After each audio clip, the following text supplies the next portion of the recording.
Press the button. Good morning. Welcome to this meeting of the Audit Standards and Risk Committee, South Yorkshire.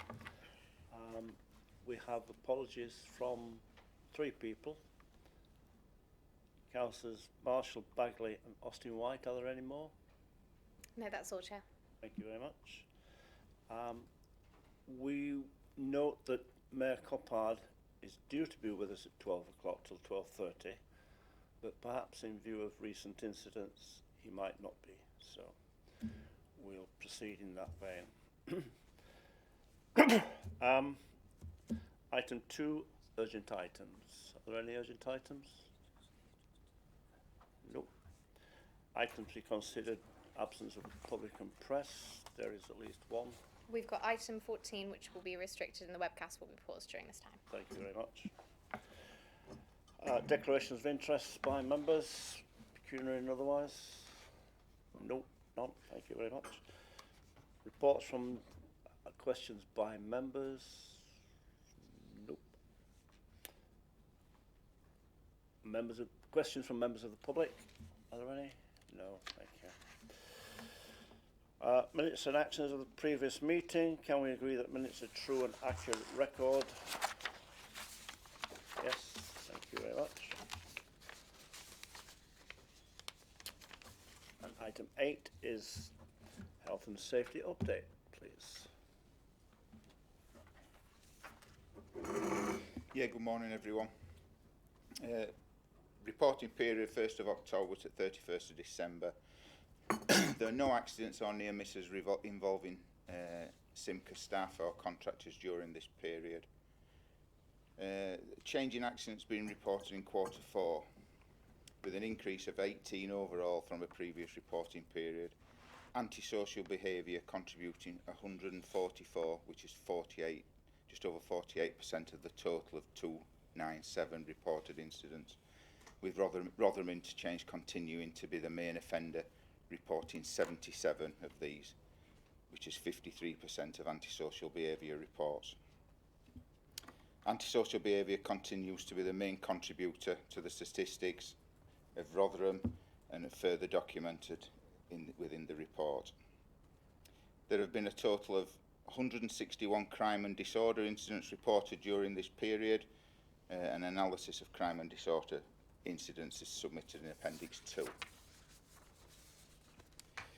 There was a total of 191 reports of damage to bus stops and shelters within this time frame, with works orders raised, details of which can be found Appendix 4, which is a slight decrease from 214 in the last reporting period, with Sheffield being the greatest offender, contributing 85 of the 191.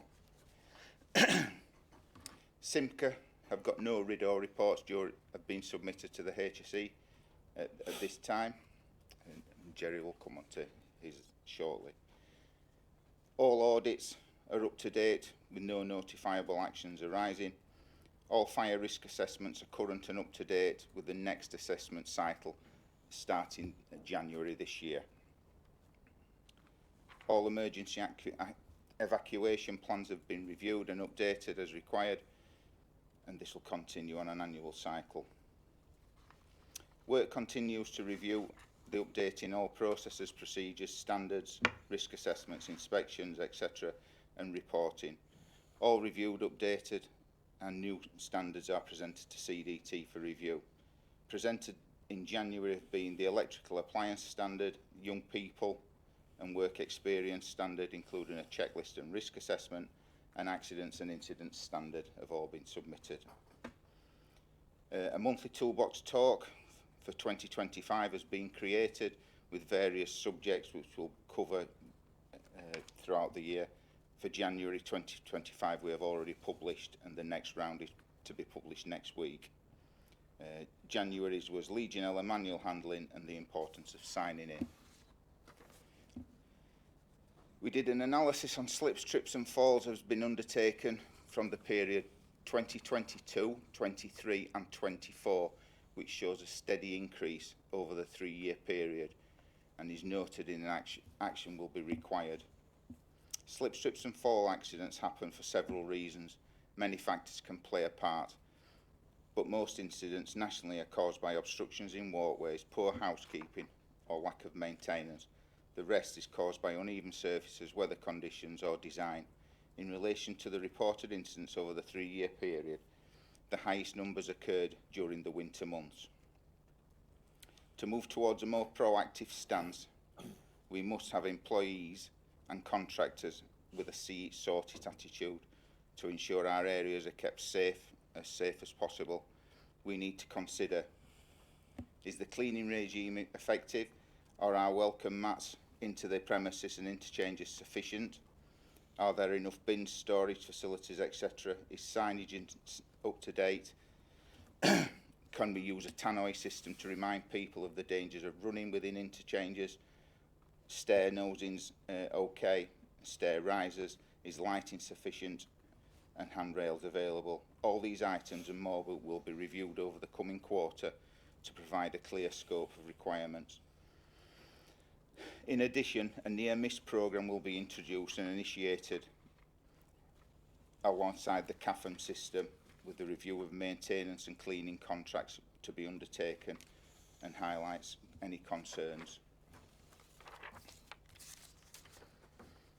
Internal reporting of antisocial behaviour increased significantly in 2024, with several factors contributing. A process of reporting was amended in January 24 to align with South Yorkshire Police's.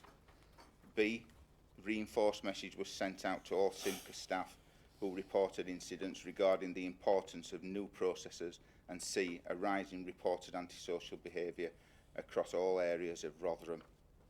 As you can see, the past 2 years, internal reporting has been mirrored by in the local area for some months within Rotherham. The graphs show that what we've reported and what the South Yorkshire Police have reported.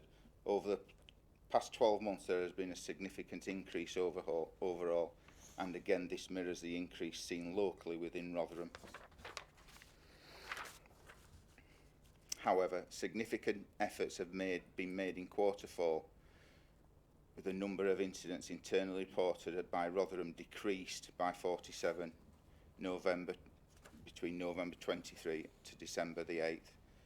This was achieved through positive cross-working between South Yorkshire Combined Authorities, Customer Service Team and South Yorkshire Police and the Rotherham Town Centre Wardens. These combined other efforts, and we'll continue to try and keep that down. Thank you. Good morning. From the performance of the tramway, there have been 4 reportable incidents over the reporting period. One of those was a signal past a stop. The regulator have chosen to take no further action on any of those incidents.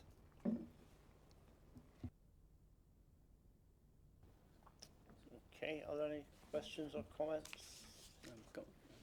Yes. Thank you very much for that. A comment first and a couple of questions. I noticed under paragraph 2.4 you say all the fire risk assessments are now up to date. I was just going to say well done, because I think that's something that we've picked up at previous committees when there's always been about sort of 70 to 80% compliance on that, but some of them haven't been up to date. So it's great that they now all are up to date. Thank you very much for that. And just a couple of other things. In paragraph 2.7, you've got the analysis of trips, slips and falls. People in Barnsley appear to be particularly clumsy and are falling a lot more than elsewhere at the interchange now. And I assume it's not actually people in Barnsley are more clumsy. Is there something have we picked up at the interchange in Barnsley that's causing nearly 40% of the slips and falls to be in that interchange?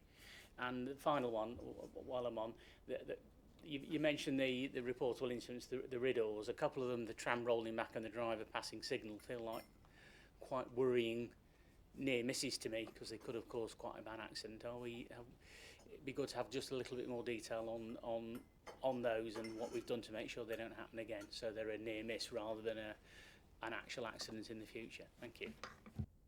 Yes, as far as Barnsley is concerned, there's nothing highlighted within the interchange that's damaged or broken or causing slips, potentially increasing footfall, wet weather, things like that, whether the welcome mats in the door entrances were adequate, big enough, but it's something we're looking at. I'll take the signal past that stop first. I'd like to introduce my colleague here, Wayne Clay, who's the head of SHEC for Super Tram as well. So the first instance was the signal past that stop at Cathedral. While within heavy rail, a signal past at danger would be what you would say is a high consequence near miss. Within the world of light rail, the severity of those signals past that stop vary wildly. So everyone is reported to the regulator, and where they see fit they will take further action into it. This was a minor signal past that stop. There was actions taken by the operator to look into this. That area is an area of the network that has had work done on it previously to improve the visibility of the signals for drivers. There is a line of sight issue there that has been addressed by putting a backboard against that signal to prevent reoccurrence. Unfortunately, where it sits in the time of day that these things tend to happen is where the sun drops at various times of the day, has an effect on the visibility of that sighting board. I'll let Wayne talk a little bit more about that in a moment. The second, the rollback at University, that incident has been investigated. Any mechanical or engineering issues have been ruled out. It was deemed to be driver error. The investigation is ongoing, and I'll let Wayne talk about that now. Hello there. So I'm Wayne, the new head of SHEC at Sheffield. So just to relay the fact that any incident that occurs, we do take very serious. So for instance, the signal past at stop. When these sort of things occur, there's lots of factors taken into account, and that will include human factors, CCTV, and any sort of driver error, as well as mechanical error. So we ensure that things are on that sort of case is mechanically sound and doesn't reoccur. But generally, as Jerry alluded to, that these were down to human factors and human error that occurred to that. So we do take them very seriously, but we'll go through many alleyways to make sure that we thoroughly investigate all these instances that occur. So, and that's the same on both accounts. So with the rollback, we ensured straight away that the tram was mechanically sound and no error was involved in that. CCTV footage, training, human errors, competences, all checked, and it was brought down to a driver error, which we work on. So if that comes into case, we look at retraining, rebriefing, and all those, look at any sort of distractions, medical type issues, all that's gone through quite thoroughly before we come to any sort of decision. So some take a little bit longer to investigate, but that's proportionate to the risk inherent at the time on its own significant basis of an incident. Okay, can I just ask you about signal past at stop? I mean, that seems really quite serious. Yeah, so I think you've got to understand the difference between heavy rail and light rail. Light rail is driven by line of sight, heavy rail is driven by signal. So should this occur in a heavy rail network, the consequences could be much more severe, insofar as the line speeds are much faster and a driver will see a green light and drive irrespective of what's in front. Tramway driving is different. It's line of sight, so the same way you would drive your car. So you drive to conditions a lot more frequently than what the signal tells you. Our vehicles also travel at much slower speeds, so the reaction time of drivers is much better. There's an industry-wide piece of work going on to establish standardisation around signals past at stop. It's something that I'm involved in through the Light Rail Safety Standards Board. The degree to which we record these incidents to the regulator needs to be assessed and a threshold agreed. To give you an example, a signal past at stop could be a vehicle travelling 1 or 2 inches beyond a white line, or it could be a vehicle travelling at speed through an entire junction. So at the moment the regulator wants every single instance of signals past at stop recorded, which we do, and then based on the severity of those incidents, the regulator will decide whether or not to look any further into them. It is an industry-wide issue because anybody around the room who has any heavy rail experience, if you hear signal past at danger, it is a federal case, whereas the differences between light and heavy rail need to be considered, and the scenarios around each individual incident investigated before you determine the severity. Thank you very much for that clarification. Thanks, Chair. Just following up the incident then on the tram. the one where it rolls backwards, do we not have an interlocking system that detects if there's motion and the doors are up and you can't open the door? Yes, so basically that occurred due to a tram coming onto an incline and being driver error. What a driver's supposed to do is go up, positive stop, put the brake in, then that will register within the management systems and the doors will be allowed to open. On this occurrence, driver error, they effectively coasted in. So as they came in, the systems detected a certain speed which would have allowed the doors to open, and that's why that occurred. Effectively, so the tram had registered on its systems, it had stopped. So effectively, that's what occurred. So the tram driver hadn't gone there and literally put it into a positive braking position. It sort of coasted on. Was it on a downward gradient then? It was on an when upward it slope, went I into believe. An upward slope? Yeah. But it's still possible then to open the doors and the tram to roll back? With the Well, doors in this open? case it did, and that's why in this case they tried to replicate that factor. Effectively what they found in that point was, if you like, a sweet spot where it had gone up to a certain point and registered, but when it was tested, all the systems worked absolutely fine. It was just due to that driver error. If they followed process, drove up, positive stop, brake in, doors allowed to open, it's because they slightly coasted. And do we need to look at the tolerances then on that system? Because there was an incident on heavy rail about a year ago at Enfield where the safety systems didn't come in because the train was going too slow for the safety systems in the station. It was going something like 5 miles an hour. If it had been going 7 miles an hour, it would have braked automatically and the train went into the buffer stops because the driver wasn't in control of it. But because it was only going at 5 miles an hour, the systems thought it was going to stop anyway, so it didn't brake automatically.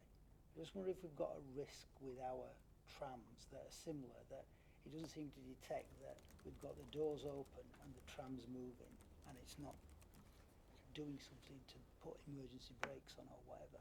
So it's certainly something that obviously we can look into, but with being the driver error, when the engineering team went through the whole process, they went to manufacturer specifications and tolerances. And this is where because it coasted, if everything done properly, the system worked. There's that one instant where it found that and went trying to replicate it again on depot and tried that. They couldn't replicate that fault again. Well, that's something that's been communicated to drivers to beware of this. Yeah, so as soon as these sort of things opened, a bulletin was sent straight out. Those sort of things. And just to go, obviously I've only been there a few months, this was prior to my time, so I'm looking at obviously looking at this prior to me arriving, but looking at the report and that sort of thing, I would look at the tolerances, the drives, and effectively what they found is that one remote time that it happened. But with the tolerances, they're already tolerances with manufacturer specifications. Okay, thank you. I've got no other questions on that incident unless other members wish to follow it up. Sorry, I was going to follow. I'm just a bit surprised that there isn't a system where the doors will not open until the driver has positively said the tram stopped. This, well, it can coast and then the doors can still open. Just feels an accident waiting to happen, which has happened here. You would have thought the tram should stop. I mean, I know far less about it than you, and less about it than my colleague over there. But I would have thought you have to stop the tram, positively say we're stopped. Now the doors can open, not the motion sensors detected we're no longer moving, so now the doors are okay to open. That feels a looser and less safe system. If I can just ask, supplementary to that, is it normal for a tram to coast at the end of its journey? Sorry, can you hear me? Sorry. Yeah. So that's the whole process. So the driver training would teach you go in there, you come to a stop, you positive stop and follow those processes, because all linked together as part of that stopping process. So effectively the systems they worked correctly as they should have done, but they found that human error piece in the middle where the systems have detected that because it's come up, it sort of came up and it sort of slowed to a certain speed to register that, but they've not put that stop in, so as a human factor. Again. So it then coasted after that? No, it's no more coasting now. This is the bulletins were put out that the gun must come to a positive stop, basically follow training. But you can open the doors even though you've not registered it's come to a positive stop. No, because that's what the system is registered. It's registered it has stopped. And basically a brake, if I remember right, again, going back into the technical side, which is not my expertise, is when it's gone into a certain point, it's applied a certain amount of brake because the driver hadn't applied the brake, as far as I see from the engineering report. Again, that's going into some really, really technical areas there. So, sorry to labour the point, but it hasn't registered enough brake to stop the tram rolling back. I would have thought it. I go back to, you would think it would, however it comes to a stop, the driver would then have to say we're stopped, Yes. put the brakes on, and then the doors open. That doesn't appear to be part of the system, and I'm surprised it's not. Okay, then I also let's have a look at the engineering team to look into that one a little bit further on that one. But again, if they've gone in through and look at the tolerances are correct in this system, then obviously that's what the system is registered. But it's obviously something. Just from a layman's point of view, I would think that there shouldn't be a tolerance. Brakes on, stop. Yeah, but the vehicle's registered 0 speed, so it's effectively it's registered a stop. If it would help, we discussed this at company board, and I think in my simple logic, I can't open my car door unless, if I'm in the vehicle, unless the handbrake's on. Yeah. And it doesn't appear to be set up in the same sort of configuration like that. And I think this is what happened. The vehicle was stopped, as in it was not moving, but the handbrake wasn't on because there isn't necessarily a handbrake. At that point, the doors opened and the tram rolled backwards. And I think that's the crux of the issue. Now, I think it'd probably be helpful, guys, if we could have something from engineering to the next meeting that just describes in simple language how it's supposed to work, what actually happened. And I think I understand it, but what, if anything, could be done into the future to mitigate that, whether it's a bit of a design failure and if that's something that will get picked up when we buy the new trams in CRSTS2, or if this is something we just have to live with up to that point. I understand from the company board as well that there was quite a lot of engagement with the drivers to say this is an unusual circumstance, it happened, here's what you need to do into the future, and that is largely drive the tram properly. But if we could just have a bit more detail on that one, I think it would be helpful. I think that's right, Gareth, and I think the thing we need to recognise is, for me, it's this issue about motion and the interlocking with the doors. Take your point about the brake, take your point about the specifications, but in the 20 years or whatever we've had those trams, 25 years, technology has moved on, and all of us, like you say, with cars, now have cars which are linked to the motion of the vehicle, and there are certain functions that won't operate unless you are at a stand. And it seems to me that the doors not opening should be one of the key things that's linked to speed movement.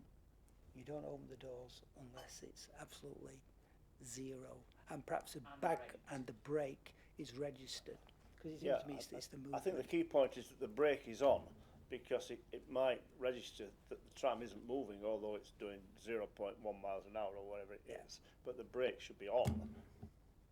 Yeah. Sorry, and one point going back to the slips, and I think the analysis that you've got on, is it 2.7, page 17? I think that's really commendable that we're starting to get into this, and I think your analysis is really good about what causes them. My question would be, in our incident monitoring system, do we record the cause of the slip under the sort of headings you've got, so that we can start to get some data that says it's cleaning, it's floor surface, etc., that we need to concentrate on getting better? Honest answer to that is currently no. Moving forward with new system, the answer will be yes. Thank you, that's good. Before I bring Councillor Lever in the instance of Barnsley, are those incidents recorded in terms of time and footfall at that time? Because I know that the station is used a lot by football fans, and at that time there's a lot of people going over the bridge towards the football ground. So is that time and football recorded? Footfall? It's time recorded, time and date, but as for footfall, the answer again is no, because the system is that's filled in through SharePoint doesn't allow that, but it can be going forward. Chair, just in terms of Barnsley, just anecdotal sort of evidence from myself and other colleagues is what often happens is, because it's both a bus and a train interchange, what you get is people running for the bus, running for the train. They go through the front doors. There is a patch of, I forget the terminology for it, Sean, what's it called? The anti-slip mat. The well mat. Yeah. Well mat. They soak the moisture up from outside, but Yeah. once they get full, they're full. There's then a gap between the mat and the escalators, and I've literally seen people running in and then slipping the way to the escalators. So Michelle, who's our head of assets, has put a bid into the budget this year through the capital programme to do some work to either extend the mats or put a different form of tiling in, because it is just slippy tile between the mat and the escalators. And then I think similar at the other end, people getting off the train with wet shoes and then coming over the overhead bridge, that often has been a little bit slippy, not helped by the fact that there's been a leak in the roof. So that's also on our capital programme for resolution. So I think there's some simple fixes that we can make in that space. I'm sure those who use the interchange much more than I do will be pleased about that.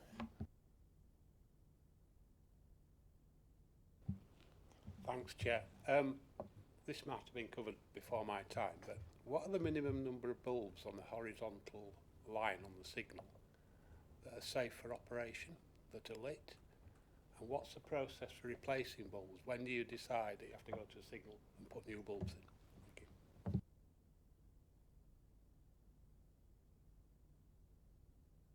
Forgive me, I'm scribbling that down because I'm going to ask that question myself. My understanding is that they're on a maintenance schedule. They're picked up through the hazard reporting drivers to the OCC if the drivers feel that they are not clear enough. I'm not sure that there is a specified minimum level, but I will find that out for you. Okay, thanks. Because I've seen as few as 2 lit on the horizontal bar, and is that safe with such a, just 2 light bulbs? If that was the case, I can't speak to an individual light head. I don't know what the minimum is. But my suspicion will be that a driver would pick that up, it would be reported and then rectified fairly swiftly. There is a planned preventative maintenance regime, but then there's also the reactive maintenance as well. That's undertaken by the infrastructure team at Stagecoach, but I'll ask the question if there's a minimum level. But 2 lights on what's usually a 5 light aspect does not seem sufficient. I agree. I don't know if that might be a factor in passing at stop or something. Yeah. Each instance of signals passed as stopped is investigated in its own right. So if that had been a factor, it would have been brought up by the driver at the time and then rectified as part of the outcome of that investigation. And just to add to that, obviously there's a front-facing CCTV, so any sort of signal passed at stop, we'll look at the recordings as well to see what the signals would have on them. So straight away we get an indication as if the signal was sufficient or not. Sorry, one final point then on the signals passed at stop. If the fault is down to the signalling system, say the signal was out or there aren't enough bulbs or whatever, do we record that as signalling fault or driver error? If there's an issue with the signal that is contributed to signal passed, then that would be recorded in the accident investigation. I can't bring to memory any incident of that occurring. And again, I think there's no incident that I can bring to mind where a signal not showing sufficient aspect has been a result. It usually, or should I say, when a signal has been identified as not being visible, the cathedral spot is one of those where sunlight at a given time of day makes the aspect of that signal difficult to read. That has already been mitigated through the addition of a backboard to that particular signal. But yeah, signals passed at bar can happen for any number of reasons. Each individual incident is investigated itself on its own merits due to the fact that they are reportable. And should the regulator feel that there's any additional investigation required on their behalf, they will take that action. And thus far we haven't had any further investigation from the regulator, so they've been satisfied with the mitigations that we've put into play after all of these incidents up to this point. Touch wood. We're all satisfied with that. Thank you very much for that comprehensive report. Thank you. Excuse me. Item 9, update on accounts post MCA. Yeah, just to say the MCA Board received the accounts on the 28th of January and approved them. We had a little bit of back and forth with KPMG in terms of the wording of the letter of representation, which was a little bit unexpected, but KPMG finally got clarity on the wording that were required. We now signed those documents and they'll just be going forward for publication on the internet. So all other things being considered, that's the 23-24 accounts closed for the year. So thank you for the work of the committee. Any questions, points, comments? Thanks. Thank you very much, Gareth. And item 10, comparison of MRP calcs for the police budget. Thank you, Chair. I'll pick this up in Owen's absence. So this report's brought to the committee as a further update to previous reports on the MRP issue that is affecting the police fund budget.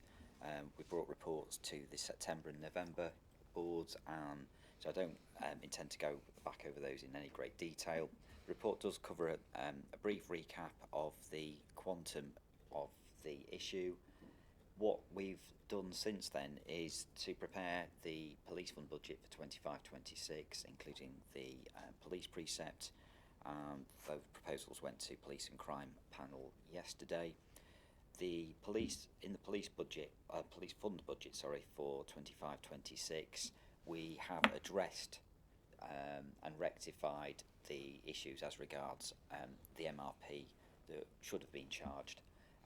And we've played that through. We've also looked, and with the agreement with KPMG and in consultation with Home Office, we've looked to apply an MRP policy that effectively smooths the transition by applying an annuity basis for assets with more than 25 years, which buys us the extra time effectively to rectify the issues over the next couple of years.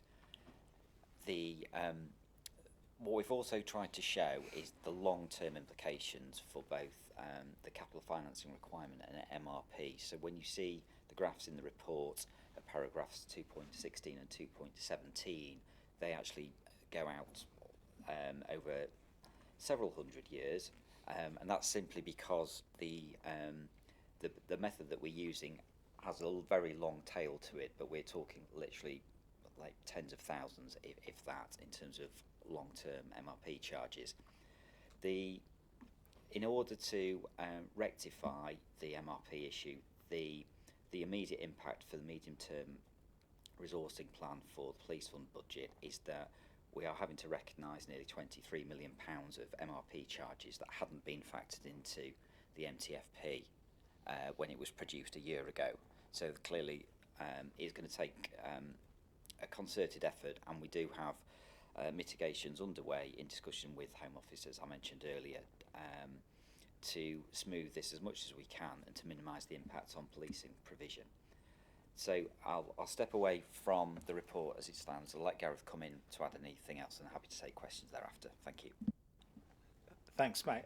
I think part of the homework question was just to test the differential between the the inherited approach of using the annuity method from the OPCC and the MCA's method of using equal instalment of principal. And I think we've shown in previous reporting that it doesn't particularly matter which method you use, as long as you apply it, and it pays down the CFR. In a net present value basis, it tends to get to the same point. But I think, Paul, there was a little bit of homework for us to prove the rule to you, which we're trying to do through this report. I think in the long term, as I say, it all equals out. In the shorter term, applying an equal instalment of principal method would add about £6 million onto the pressures that Mike's just talked about, where we're absorbing an additional £22 million of MRP that always should have been there but wasn't. So continuing with the annuity method that we inherited from the Police and Crime Commissioner, rather than applying the equal instalment of principal method that we are using through the MCA, saves us about £6 million in the near term. It will cost about the same in the long term on a present value basis. So that was one of the rationales for why we've retained that bit of the policy from the Police and Crime Commissioner. Simply that we've got an awful lot of pressures to contend with anyway, and trying to put this right. So applying another hurdle would be difficult at this time, but it's one that we're going to keep on the radar. With Force colleagues, we've committed to undertaking their capital strategy review this year. I think it's the approach to capital has been a little bit lacking, and I think we need to revisit that in its entirety. So we will consider this into the future. But in terms of trying to get to a balanced budget for 25-26 and trying to resolve some of the immediate pressures we've got around the MTFS, we were minded to carry on with that approach. But I think Owen's reached out to you, Paul, so happy to take any further questions. Thanks, Chair. Yeah, and I'm very grateful indeed for Owen's homework. No, he did a really good job. My concern was that, as we know, the annuity method becomes more expensive the further in that you go. And I think on the graphs which you showed me, the impact hits in 2047, which is when the cost of the annuity method starts to become more than the cost of the equal instalment method. And the concern was, how are we going to manage that? The report makes clear that it's about £1 million increase difference in the worst year, and over the 20 years from 2047 to 2069, I think there's an additional 18 million to find. And my concern was that we don't leave a problem for future generations to deal with. And I think I'm satisfied with what Owen showed me. I recognise that the problem we've got in the policing budget is much bigger than what happens in 2047. There's some more immediate priorities now. All I would ask is that the corporate memory doesn't forget that this is coming down the track at us. And if it's prudent and lawful to do so, and we've got some surpluses, we might like to think about being ready for 2047. Not that it will concern most of us around this table probably, but you two may still be working. And indeed. Thank you. And thank you again to Owen for his work. We'll leave a post-it note for Sim. But I guess the point in all this is that we're determined to put it right. So we are doing some things that are very difficult and making our lives very difficult right now. There is probably more to do. But what we're trying to do is move to a compliant, proper approach that avoids a debt spiral, but without exploding the budget on the way through. And that's the sort of kid steps that we're taking through this. So we're well on the path now through the 25-26 budget to move to that point. Again, useful help from audit colleagues and Home Office. So I think this is probably the next stage. I think the route to getting to that point is a fundamental review and reset on the capital strategy. Happy to talk to the committee about that in a bit more detail if that would be helpful.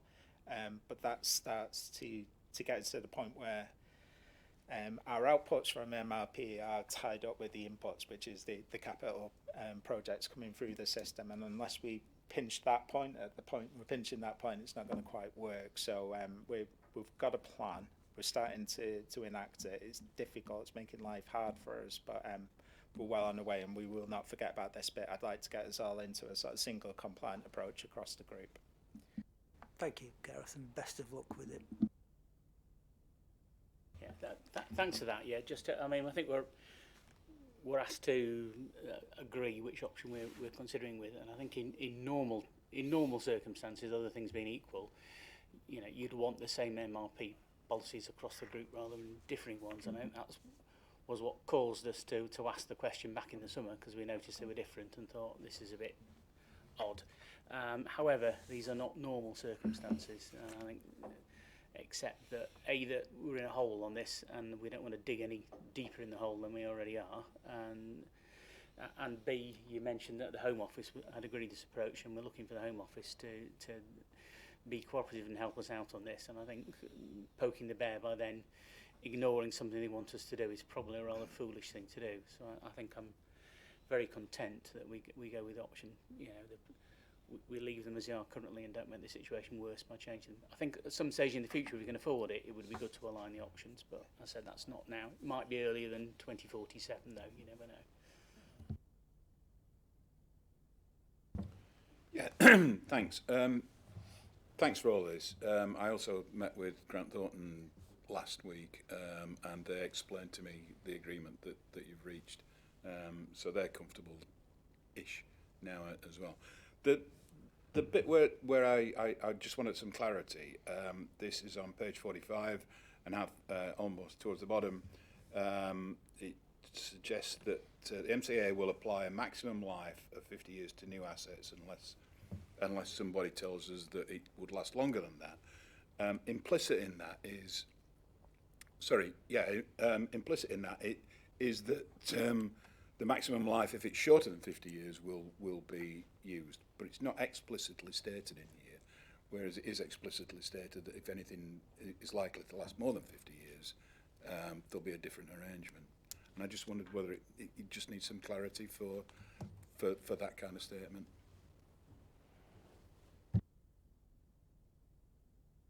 Apologies. Thanks, Steve. So the wording in the policy statement tries wherever possible to replicate what's set out in capital financing regulations and the code. And the code and the regs are very, very clear about 50 years being an absolute maximum.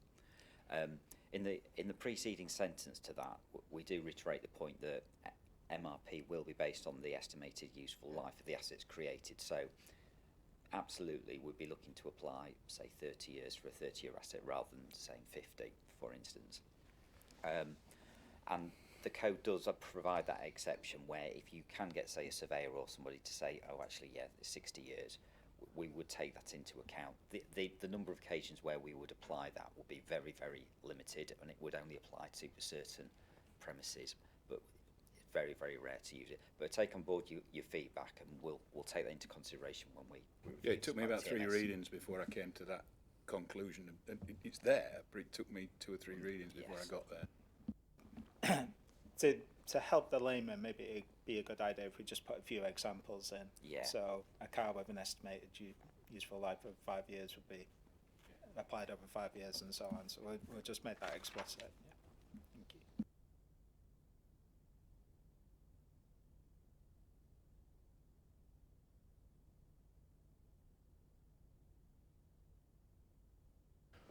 Thank you. Okay, well, if we're all content with that, we can note the financial impact and the approach to the MRP policy. Thank you very much. Item 11, internal audit. Thank you, Chair. So the first report here is the progress report, which hopefully you're all familiar with the format as this comes to each meeting, but just some assurance that we're on track to finish all the audits by the end of the year, and obviously that means we can bring our Head of Internal Audit opinion to the first meeting of 25-26. That's right, yes. So 25-26 will bring that. We've got 3 reports today, which I'll take you through one by one in a moment. And the only other update really is that the OPCC review, we split that out into 2 reviews, of which the first report is here today, but due to the timing of the new Director for Policing Reform coming into post in March now, when we discussed with management, we've said that it's probably best now to push that into next year's plan just for the timing. So that's the only update to the plan to make you aware of today and to note progress. But I'll take any questions on progress before I talk through the actual reports themselves. It's more a comment than a question, just to say with all the problems we've got in the external audit world at the moment and all the pressures on officers' time, I'm really pleased to see that the internal audit plan is still on track. That takes good cooperation from both your side and from officers to make themselves available and make this a priority. So thanks to everyone for still keeping on track. Yeah, keeping on track should not be underestimated. Thank you very much. And if we're okay with that, we can move on to the next item 12. Thank you, Chair. So I'll take you through the reports one by one. So the first report was the Sheffield Key Financial Controls Audit. So we conducted testing across accounts payable, income management and general ledger. So overall we provided reasonable assurance for the agreement of 3 medium and 6 low priority actions. And just to note as well, we conducted our testing across the period from April time through to the time of the audit. And I think we included in the conclusion that there was, we could clearly see that some of the controls had improved over that time, which is as expected. And I think, obviously the key priorities at the beginning was to get everything working, and obviously with the new finance systems and new members, that was the priority. And obviously we wanted to test through that whole period. I'll just talk you through the medium priority actions. So I'll group 2 together, which was the supplier approvals for new suppliers and supplier amendments. So just through our testing, some of those we couldn't see always the approval of these, or to check that these had been independently verified as well, once the change had been made, etc. To note as well, there is a supplier form that can be used, and obviously when we looked at that process, they weren't being used at the time, but was planned to be used moving forward. So hopefully those 2 should be addressed in the near term, if not already. And then the final area of the medium was just around control account reconciliations. So we could see that they were all being done, but we couldn't see the independent review and authorisation of these. But I'll pause for any questions on this report. Thank you. I mean, setting up new suppliers and making sure the bank details are right is a very key control, not least because it's an area that fraudsters target, and people at various authorities have experience of suppliers trying to contact and either set new suppliers up, or even easier, just change the bank details on existing suppliers to their own bank details, and then try and come away with 6 or 7 figure sums before they're caught. So I think I'd like some assurance that urgent action has been taken to plug that loophole before someone finds out of it and tries to have away with quite a lot of our money.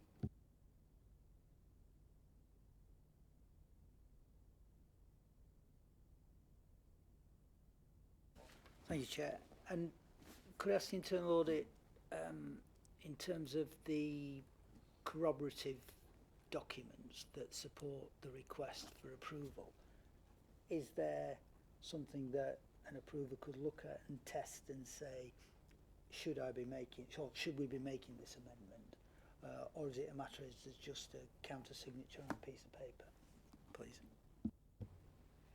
Yeah, so as part of the process, there is the original request which should be kept and is kept as part of that check. I think it was more that without the form to show that these had all been done, we couldn't confirm that had it all been, so we could see the change had been made, we could track it back to an original request that said, please can this be amended to X, or please set up this new supplier.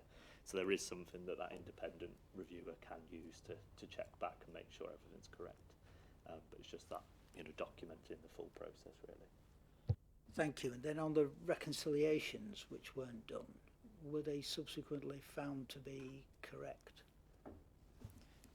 Yeah, so we could see that they'd actually all been completed and that they did reconcile, and we checked back to the source, etc. It's more that there isn't that second check, so that segregation, making sure that someone is reviewing. And again, through our discussions, it was confirmed that this is part of the process, that they are reviewed, but obviously without actually documenting or formally showing that second review, shall we say.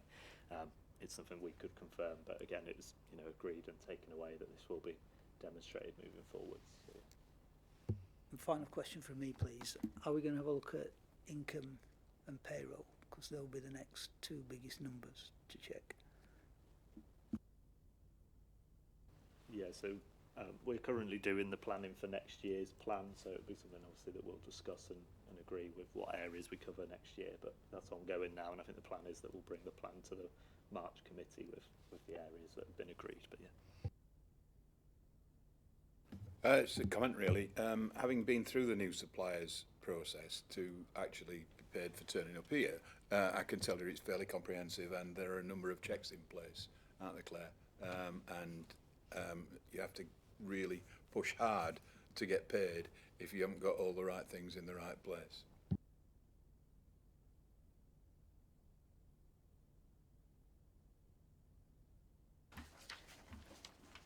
Is it, Chair, if I may just add some context to the key financial controls audit. So I really welcomed this review, because I was looking for reassurance myself that the subsidiary company was following the financial control framework that we were expecting it to do. So if we look at the context of it, the head of finance and commercial is the same person who was there with Stagecoach Super Tram, so we have that continuity. However, he had to basically build a brand new team from scratch, because previously the kind of controls that we're talking about here would have been performed remotely by Stagecoach in Stockport, the shared services organisation. So Keith has basically brought in a new team, and it's a very small but perfectly formed team, and they basically all sit together, all three of them. So it's a very, very tight team, and they've basically been learning the ropes, the two new people, but learning very quickly under Keith's excellent stewardship. So when I read the report, I wasn't entirely surprised, given how new the team was and that they were learning, but also I was reassured that from some of the samples were picked in the early days, which obviously would paint a less than favourable light as they were learning new controls, but actually the evidence is there to suggest that as time's moved on closer to Christmas time, there's definitely been an improvement. And I know that Keith has taken on board the feedback from the audit, and he has made sure that these controls are being tightened up. So to come to Paul's point, I think that's very important. Staffing accounts for at least 60% of the cost base, so I would certainly concur with having payroll included in the 25-26 audit plan for Siftel, and for any follow-up work to be done to make sure that they continue to implement the controls that have been identified as weaknesses in this particular report. Just one final point to wrap up. These reports are also received by the company board, that I'm currently chairing, so the directors have received this, quiz the head of finance, Keith, as Mag has described, and received the assurances that the improvements will be made where necessary.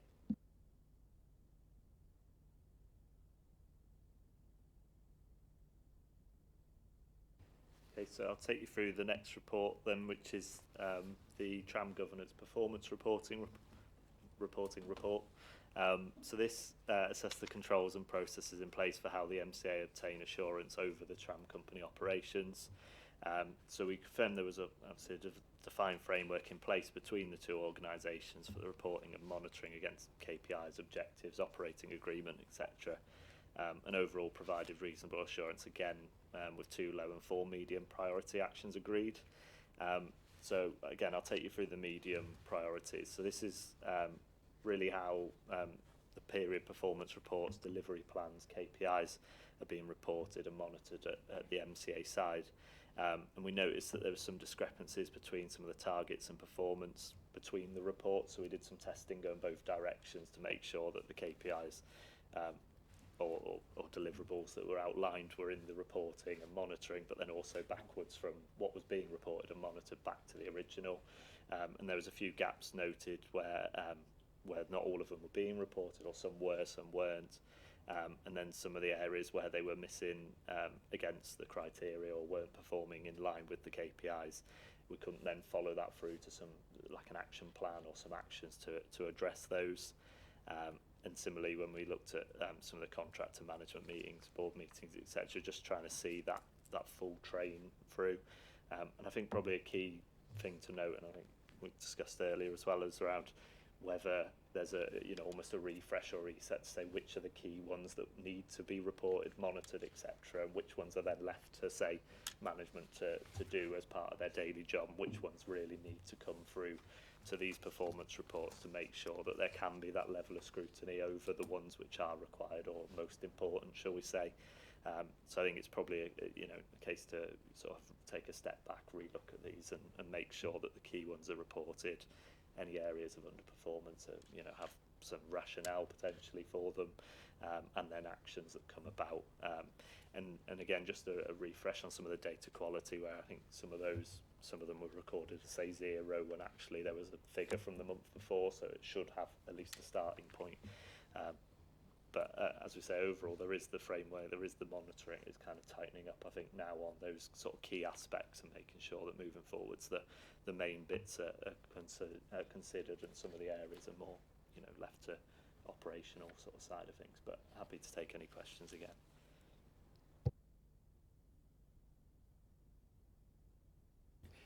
Just one for me. Page 73 refers to a review of the first year operations and the lessons learned on KPIs and working relationships between the clients and Sheffield, which sounds a very sensible thing to be doing. It talks about it being done by the end of the 24 calendar year to inform the business planning process for the following year. Has that happened, do you know? And it's either you or officers, and has it thrown up anything we need to be aware of? Probably a question for officers whether it's been done yet. Sorry, obviously we've not followed up these actions yet. But I'm not aware that review has been undertaken within the transport team. What we've kicked off at the company level is an internal governance review. Claire, what's the wording that we're using for it? Remind me. Board committee, a board effectiveness, similar to the work that we do as a committee. One of the things I'm quite interested in at the company level is just whether we've got the right composition of directors to support the management team, and to also affect the necessary shareholder control from the MCA. Currently, I'm chairing that board. I can do some things quite well, but clearly I'm not a tram person nor a transport person. So that's one of the issues that we're working through now. That effectiveness survey was sent out a couple of weeks ago, Claire, and I think we'll be ready to discuss it at the next company board, which is in a few weeks' time. I'm not clear where we're up to from the transport side of the world, though, I'm afraid.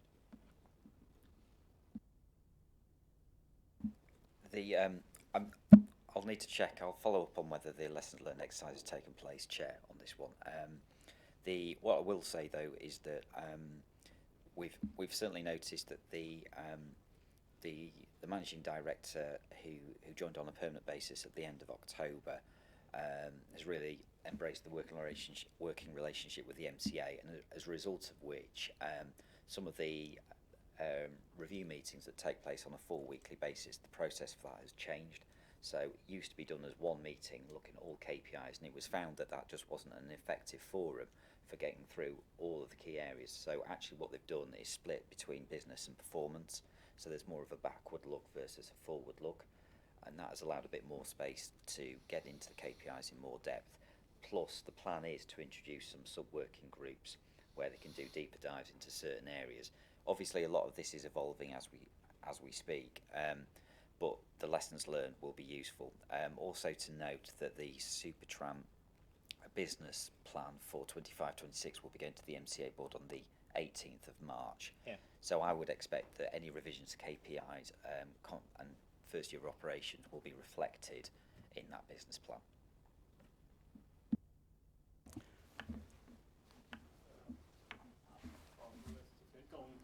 Thank you, Chair and Dave. I think it was an excellent report again from the internal audit. I do like the way you go into testing what the theory is and see if that actually happens. And I think for me, when I started to read some of the detailed appendices that you've got, it did make me think, what's the relationship between Simca and Siftel? Is Simca trying to man-mark Siftel on running the tram operation? Because it seems to me that 69 KPIs, a lot of which, based on the internal audit testing, aren't actually looked at because they're not provided, or in that case about the number of service minutes run without a conductor, which was 5 times what it should be and had never actually been queried. It just makes me feel that we do need that refresh and review to say, are we focusing on the right numbers, and are we trying to do too much of Siftel's work? Because there's a big overhead in producing this information, one assumes, and there's a big overhead in managing Siftel, and we need to get that balance right between Simca and Siftel in terms of what we're asking the tram to produce. I think it's a really observant point, and was very much the crux of the conversations that I had with the team and with other colleagues on the way through.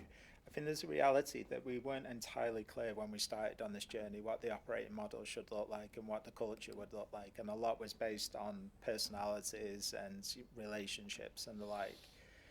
But we always knew that we'd have to come back and revisit. So I think we started this journey with 65 KPIs because we weren't actually sure which ones would be the right ones. Over time, I think having such a broad depth of KPIs has probably led to a little bit of friction between the two teams. So I think it's probably a good point that you made, Paul, that we've employed people to run the tram, and if we're constantly monitoring their homework, but against the minutiae of activities, sometimes you miss the broader picture, which is we could be saying we're failing on these 65 things, but actually the bigger picture is that revenues are up, incidents are down, patronage is healthy, and we managed this project seamlessly. And I think there is a cultural piece in this that we're quite interested in, and why we're doing the board effectiveness survey about, there is a need for the MCA to exercise shareholder control. There is a need to set standards and to ensure that things like pricing and patronage models are appropriate. There is a need for us to guide the work of the operations, but at some point we just need to let the company get on and deliver, because that's what we employ them to do. And I'm not quite sure on that broad continuum of that we're in the right space now, but we might have to sort of feel our way through this. And with having a new MD in as well, it's an opportunity that we've taken, which why we're doing the board effectiveness work now with the new MD in place, to test whether we all think this is right, or if we're all being very polite and filling in documentation and just sort of working through this, but all coming away thinking, I'm not sure if this is appropriate or not. So I think it's an observant point, and that's where we're at. Thanks for that, Gareth, and I think it's encouraging that you've reached that stage of maturity to sit back and say, have we got this relationship right? Thank you. So, a question that's not in the internal audit report at all, but came out of the discussions we've had. There was Gareth saying several times he was on the sort of board of the company. Have we clearly set up a system whereby your fiduciary duty to the company and your duty to the ratepayer and here are clearly safeguarded? There's been quite a number of instances with local authority companies where councillors have ended up in very difficult positions because they've been on a local authority board and their fiduciary duty to that company has in some ways been not sat well to their duty to the council. And I want us to make sure that you or anybody else that's sitting on the company as on behalf of us here, it's clear that your duty is here and you're not then put in a an awkward legal, financial or moral position because it's not clear where your loyalties lie. Yeah, it's a good point, and one that we grappled with. And again, one of the reasons we're doing the board effectiveness is in part me testing myself about whether I feel I'm able to play both roles appropriately. I think longer term, it's probably right that the chair of the company board is not myself. I think in the year one, we felt that it would be a good fit, namely because so much of the transition from the previous concession to where we were now was running through my teams and requiring direction from myself. I think we've been able to manage the financial relationship well. We've again revenues up, costs down, smaller subsidy than we were expecting to have to pay. So we're driving the right behaviours in the company whilst managing the MCA's position in terms of achieving an efficient level of subsidy. But clearly the world will be simpler if we were just sat on one side of the fence. So I think that's, again, part of the work that I want to do through the board readiness, which is me having an honest conversation with myself long term. But I think in the 12 months in which we've been doing this, so it's not quite 12 months, but I think it's worked well enough, and we've got the right behaviours on both sides of the fence at the moment. Yeah, I think it was right in the initial stages to make sure that we did get off to a good start, and it seems that we have. Thank you, Chair. Yeah, I was just going to add as well that where we are conducting reviews on behalf of SIFTL, so we've done a governance review that you had a few committees back, and we've just done a risk audit as well, which will come to the next meeting.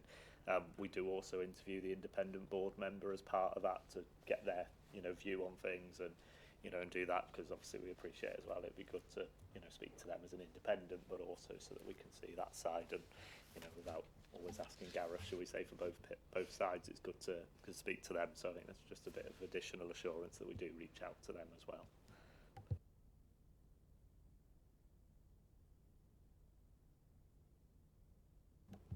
Thanks, Chair. I just want to support Paul over the performance measures issue.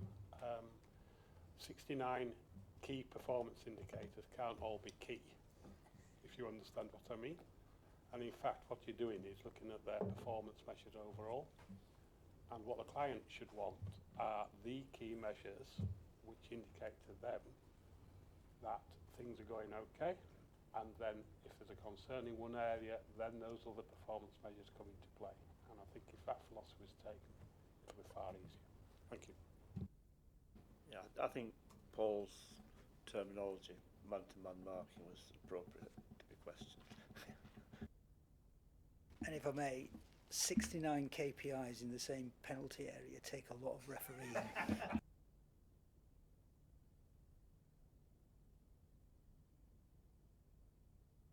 Want to proceed? Thank you, Chair. So I think we'll go on to the final report, which was the OPCC integration Part 1 review. So this was looking at the arrangements of governance in place between the MCA and the OPCC, including the joint corporate governance framework.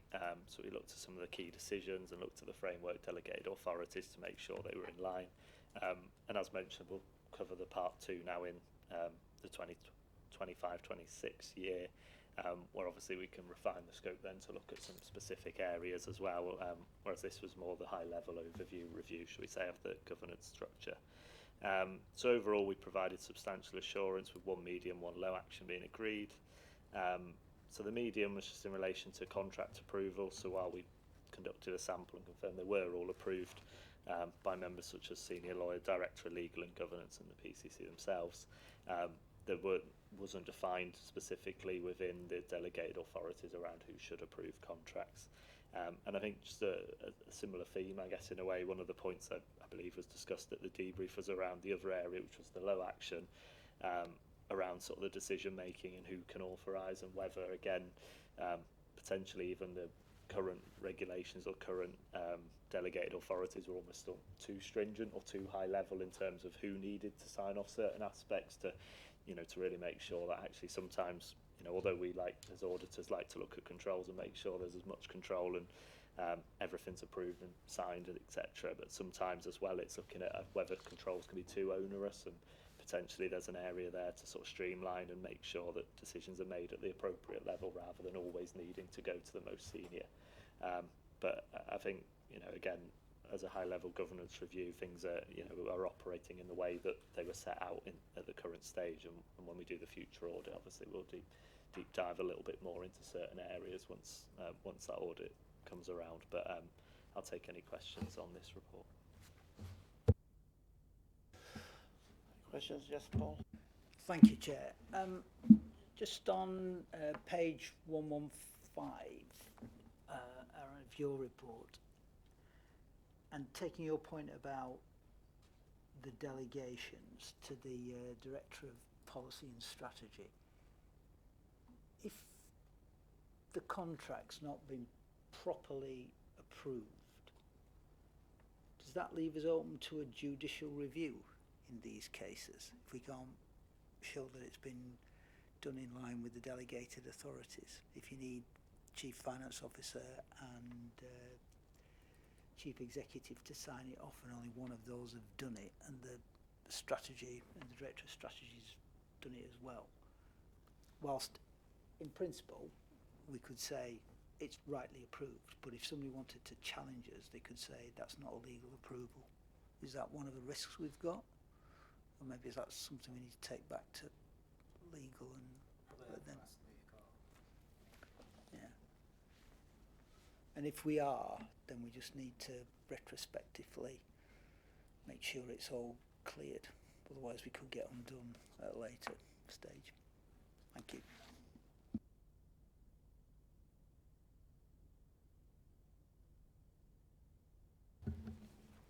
Very content. Just a follow-up point. Really grateful for the internal audit team for the work that they've done on this. The OPCC integration has clearly not always been smooth, and at times it's felt kind of hairy because it was such a change to us in terms of the way that business is being done. It's good to see that, you know, by and large we've hit what we needed to hit. I think there is a point though that internal audit raised about simplification of some of the relationships that we'll be looking to try and progress in the new year, particularly when the new Director for Police and Reform joins us imminently.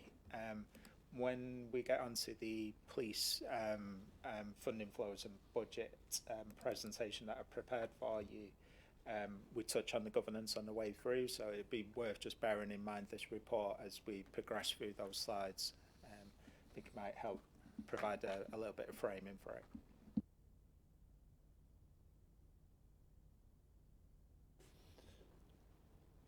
Content? Thank you very much. And item 13. Gareth Verbal.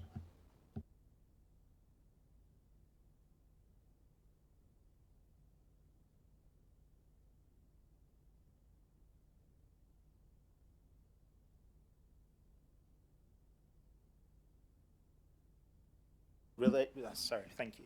We've been talking about relationships between the MCA and South Yorkshire Police quite a lot in recent times, in particular around some of the capital finance issues that we've identified and that we've been working through.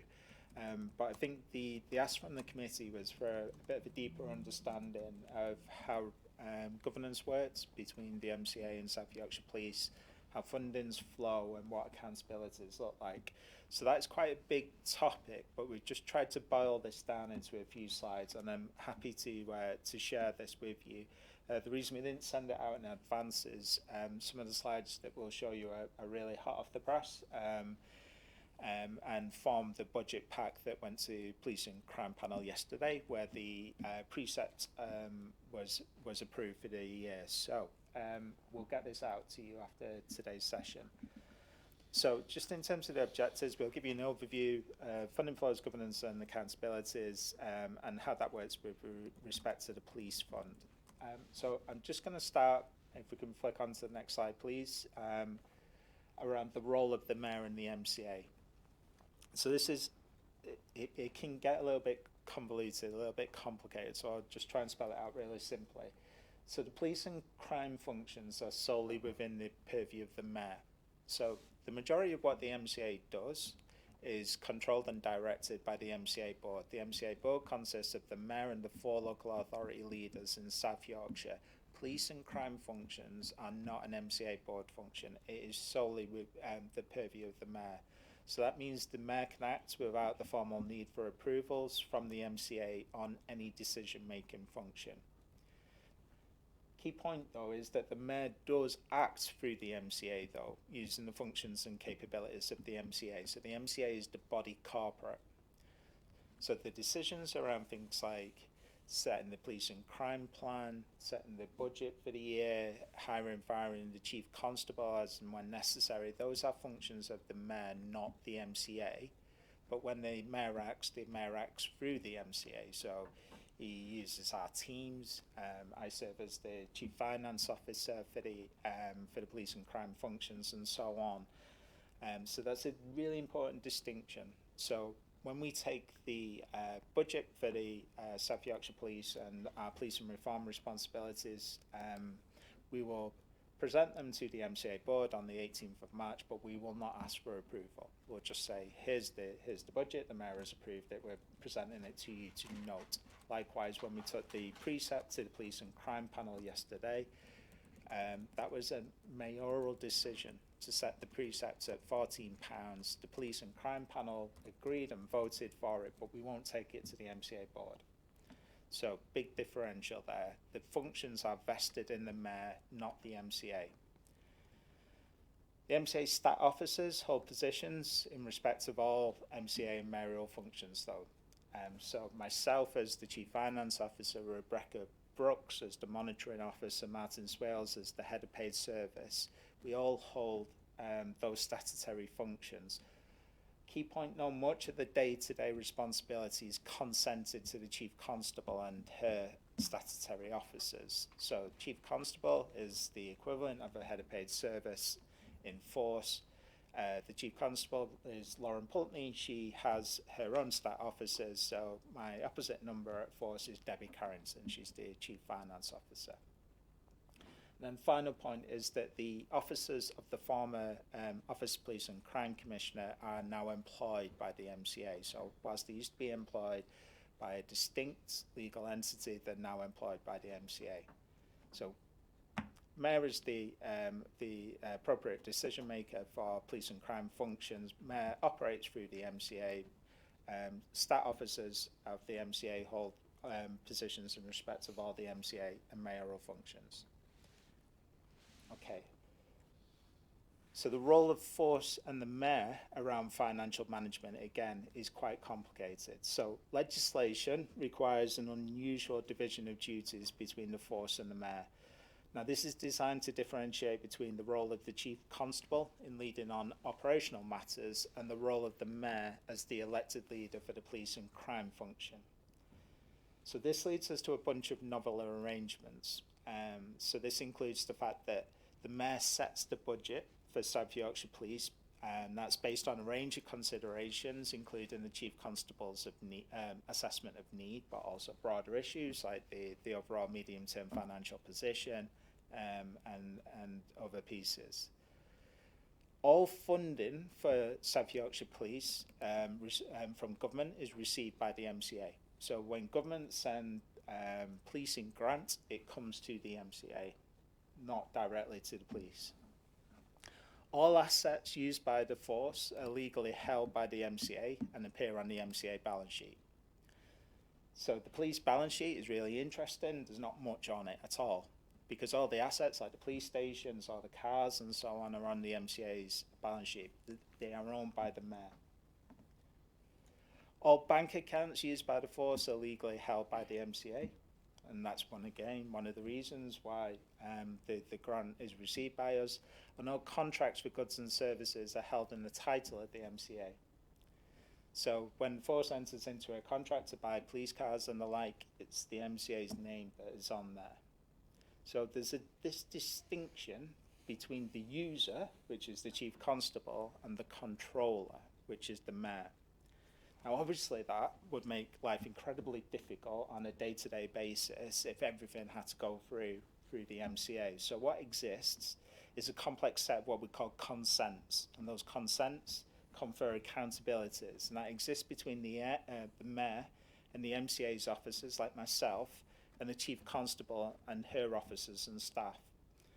And we document that through a document called the Joint Corporate Governance Framework, which is a really comprehensive set of responsibilities, accountabilities, and delegations, and it sets out how we make all this work. And that's part of what the internal audit review was picking up on. Now, that is a big document. It is really quite comprehensive. And that's the Bible by how we work. Now, that makes life difficult on a day-to-day basis because you've got to refer back to it and understand what myself as the CFO is responsible for versus what my colleague Debbie Carrington is responsible for at Force. So it prescribes who can do what, where and when, and it sets out the relationships between officers and staff. So whilst the mayor and team provide oversight of Force, there's also clearly a need for collaboration. So it's not just a one-way street where we are simply marking homework, as we used the term earlier, of the work of the Force. We often work together. Now that's evident recently in formal processes, such as agreeing the precept. So my team had to work very closely with the Force Finance team to develop the budget proposals, but it's also evident in the work underway to resolve the police fund financial problems. So we are very clearly in the mix with our colleagues over at Force to resolve those. And then the final point is that whilst the Chief Constable and Force CFO carry accountabilities for the financial management of delegated activity, ultimately Force level issues will flow through to the MCA.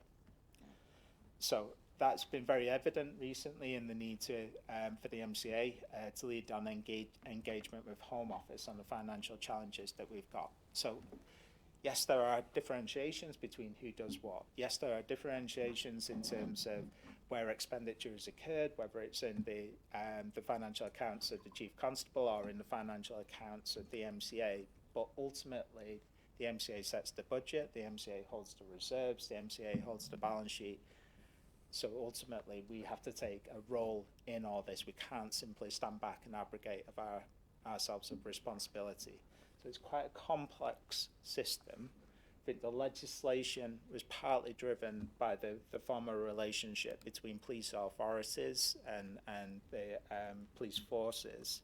I'm not sure myself whether this works 100% into the future, and if where we've got to today is where necessarily we'll get to in 10 years' time, maybe. But that's the arrangement. So if we just flick on. I'll just provide a bit of context on budget approval. So similar to the MCA, the Force is required to set a balanced budget each year and present a multi-year medium-term financial strategy. So Force financial activity is consolidated with police and crime activity at the MCA level to give what we call a total police fund requirement. Now this concept of a police fund is really important. So if you've worked in a local authority or represent a local authority, you'd probably be familiar with the concepts of the general fund and the housing revenue account. So both funds are kept apart. Housing revenue account, money can't fund the general fund money can fund HRA if required. It's a little bit the same. So the MCA has its own general fund, but we also now have a police fund. Police fund cannot fund general fund activity, but if we were so minded, we could put general fund money into the police fund. So it goes one way, not the other. But the really important point is that we draw a line, a red line around the police fund, and we manage it distinctly. And we do that so that we're very clear about what is policing money and what is the wider MCA's money. And that's quite similar to how the MCA distinguishes local transport activity from its other activity that it undertakes. So we're used to doing this, it's not a shock to us. So the proposed police fund budget is presented each year to the police and crime panel, typically in early February. So this year we did that yesterday. we took the precept proposal along with the budget through to the police and crime panel. So at that panel, the precept proposal is presented alongside the budget, and the panel members are afforded a vote on whether to accept or reject the precept proposal. If they accept the proposal, we all move on. We issue notification to the billing authorities of what the precept will be. If they reject it, the mayor is required to come back with an alternative. Now, in simple terms, that revisited precept proposal could be £1 higher, £1 lower, and that's it. The world moves on. So it's a little bit like Parliament, where the House of Commons proposes legislation to the Lords have a say, but ultimately the Commons can move it on. So yesterday, the Mayor presented a proposal for a £14 increase on a Band D property, which is about 18 pence per week on a Band A, 27 pence per week on a Band B. The panel voted unanimously to accept the proposal. So we've moved on, and we'll inform the billing authorities now. At the same point, the Mayor runs a public consultation. So that consultation has been live for a good few weeks. We run the consultation online, but the engagement team also go out to shopping centres, to bus interchanges, wherever people are, and engage them about what their views are on the proposed increase. So we ran that over a good few weeks. That consultation ended yesterday at 12 o'clock, and in this instance, 61% of respondees suggested that they would be happy to pay the £14 Band D equivalent precept increase. So that has also concluded. The final point, though, as I've been labouring, is that approval of the budget then falls to the Mayor with no requirement to engage any other decision-making body. So precept was agreed yesterday. We don't have to lock the budget down at that point, so there's still information coming out of government, but what we must do is agree the budget by the end of March. That's the statutory obligation, the same as a local authority. So we're just finalising the budget now, having got the precept locked down, and we will present it to the Mayor in the next week or so. The Mayor, at that point, will formally agree to the budget, and at that point, we'll wrap it up into the MCA group budget, and that will go forward to the MCA on the 18th of March. But again, really important point, we are not asking the MCA to approve the budget. It's the Mayor's decision. So just a few points, please, just move us on funding flows. So the overall budget for the force and the wider police and reform activity is about 358 million for 25-26. That is roughly where the MCA's revenue budget is, albeit we have a big capital programme as well. So we're actually spending more money in the MCA these days than we are in policing. Key point is that it's funded largely from Home Office grant. So it's about 73% comes from Home Office and about 27% from the precept.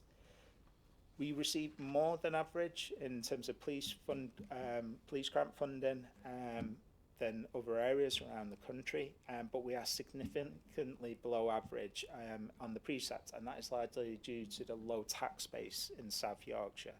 So this is a problem for us compared to other areas. So we are the second lowest yielding tax base by force area in the country.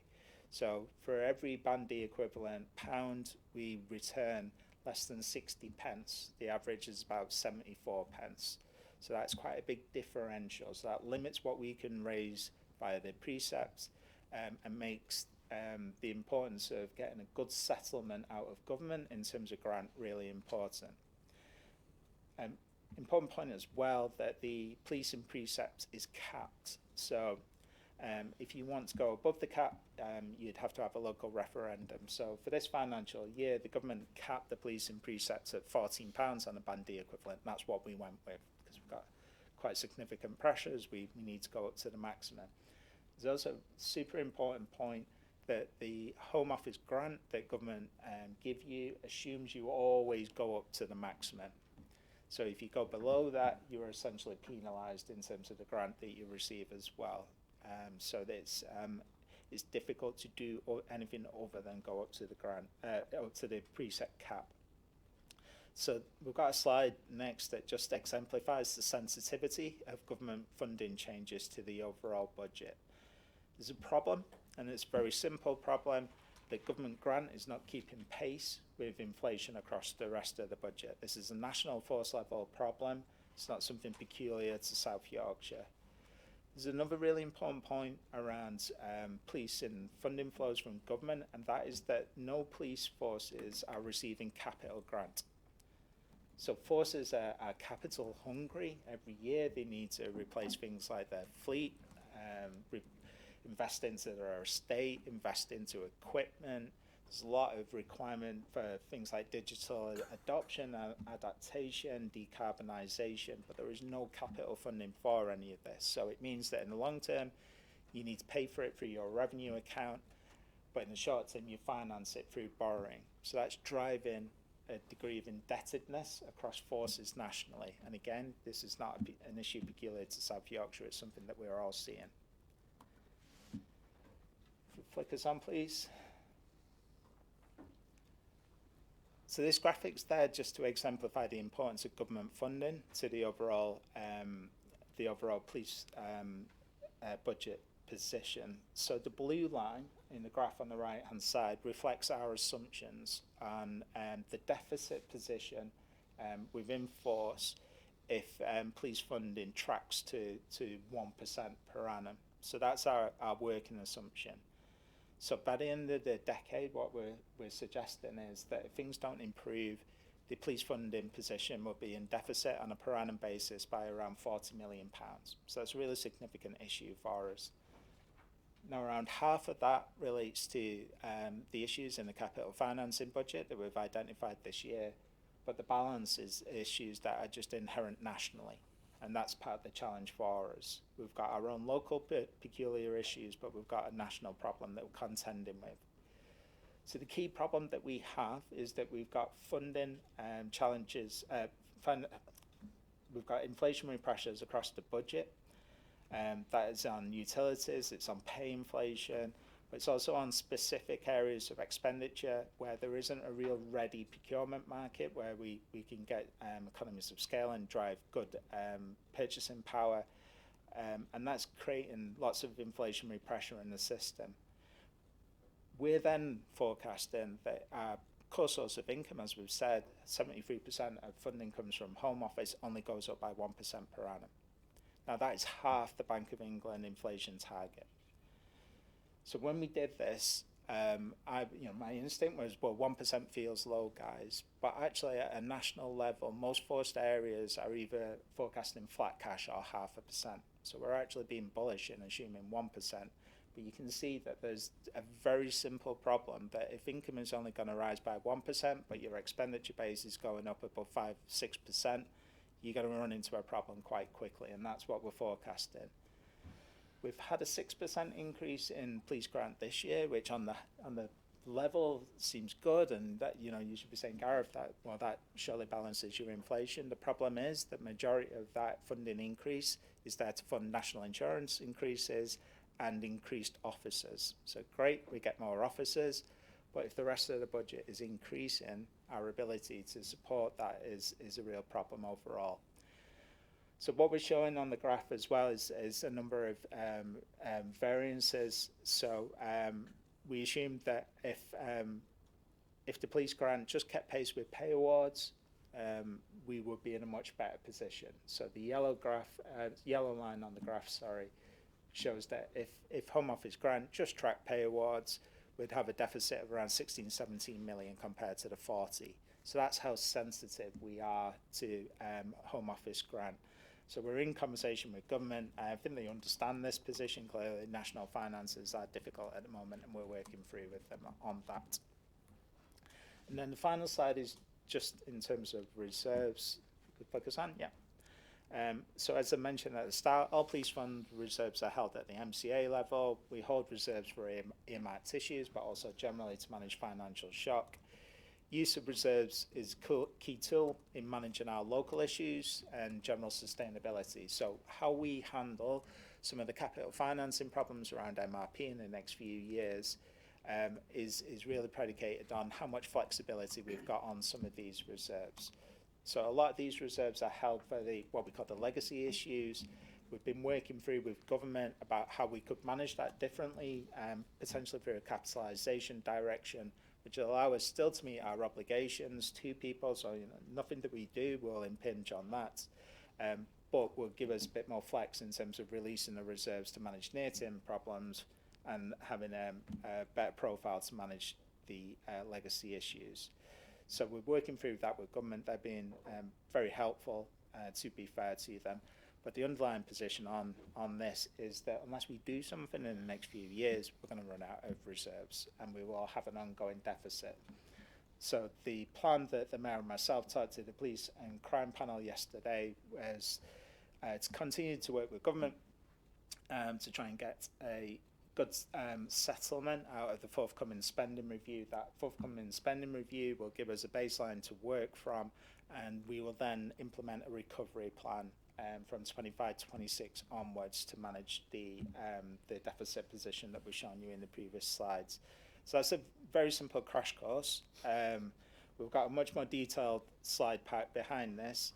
Again, it's an issue that we've inherited, unfortunately, but we're having the right conversations with government, and think government are sick of talking to us. We're meeting them on a weekly basis at the moment. Yeah, we've got them this afternoon. Yeah. And we're working at pace with them, but very simple message within all this, that if your income does not keep pace with your expenditure, something needs to give. Okay, happy to take any questions, but we can keep building up this picture over time if it would help. Yeah, I think Mr. McCall had words on that, didn't he? Well, I recognise that Oliver Coppard, the Mayor, has joined us, and I propose that we'll note that report for now and ask questions later and invite Oliver to speak. Thank you. Thank you. Hi, everyone.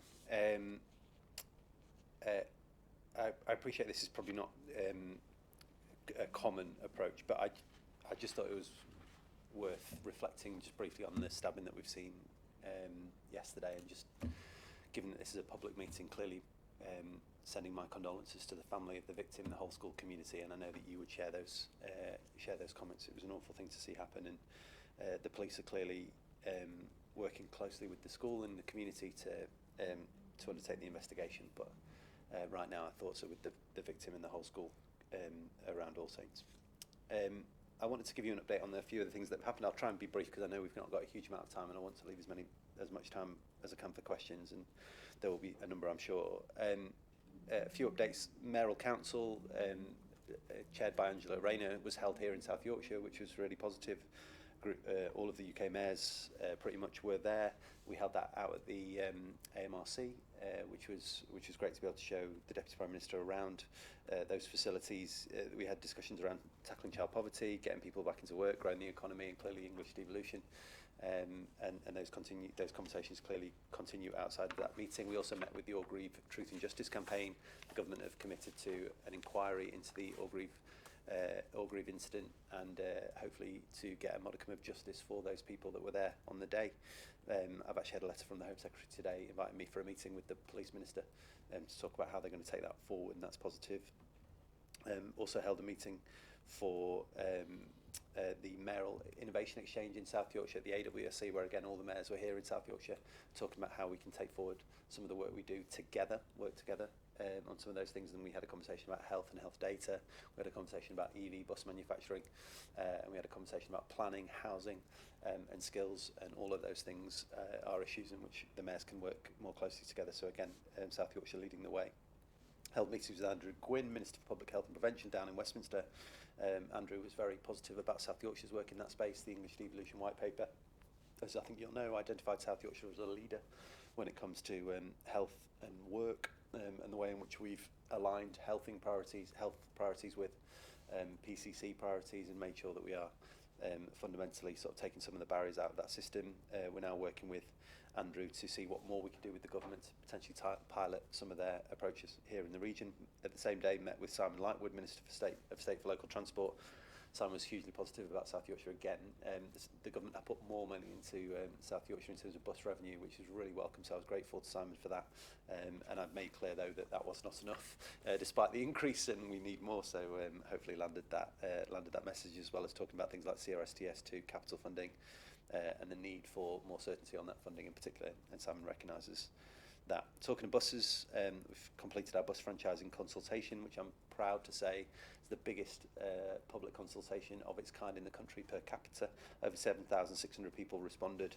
The next steps obviously involve in analysing that data, which, because of the strength of feeling, will take some time.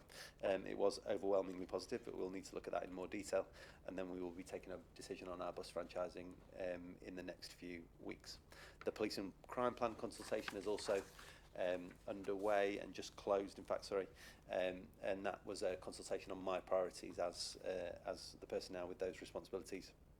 The key focus includes improving trust and confidence in the police and criminal justice system, preventing and reducing crime and social behaviour, improving safety on our transport network, and decreasing road deaths, and also, I think important in this context, to talk about reducing knife crime. And I've said from day one that has to be a priority for South Yorkshire Police.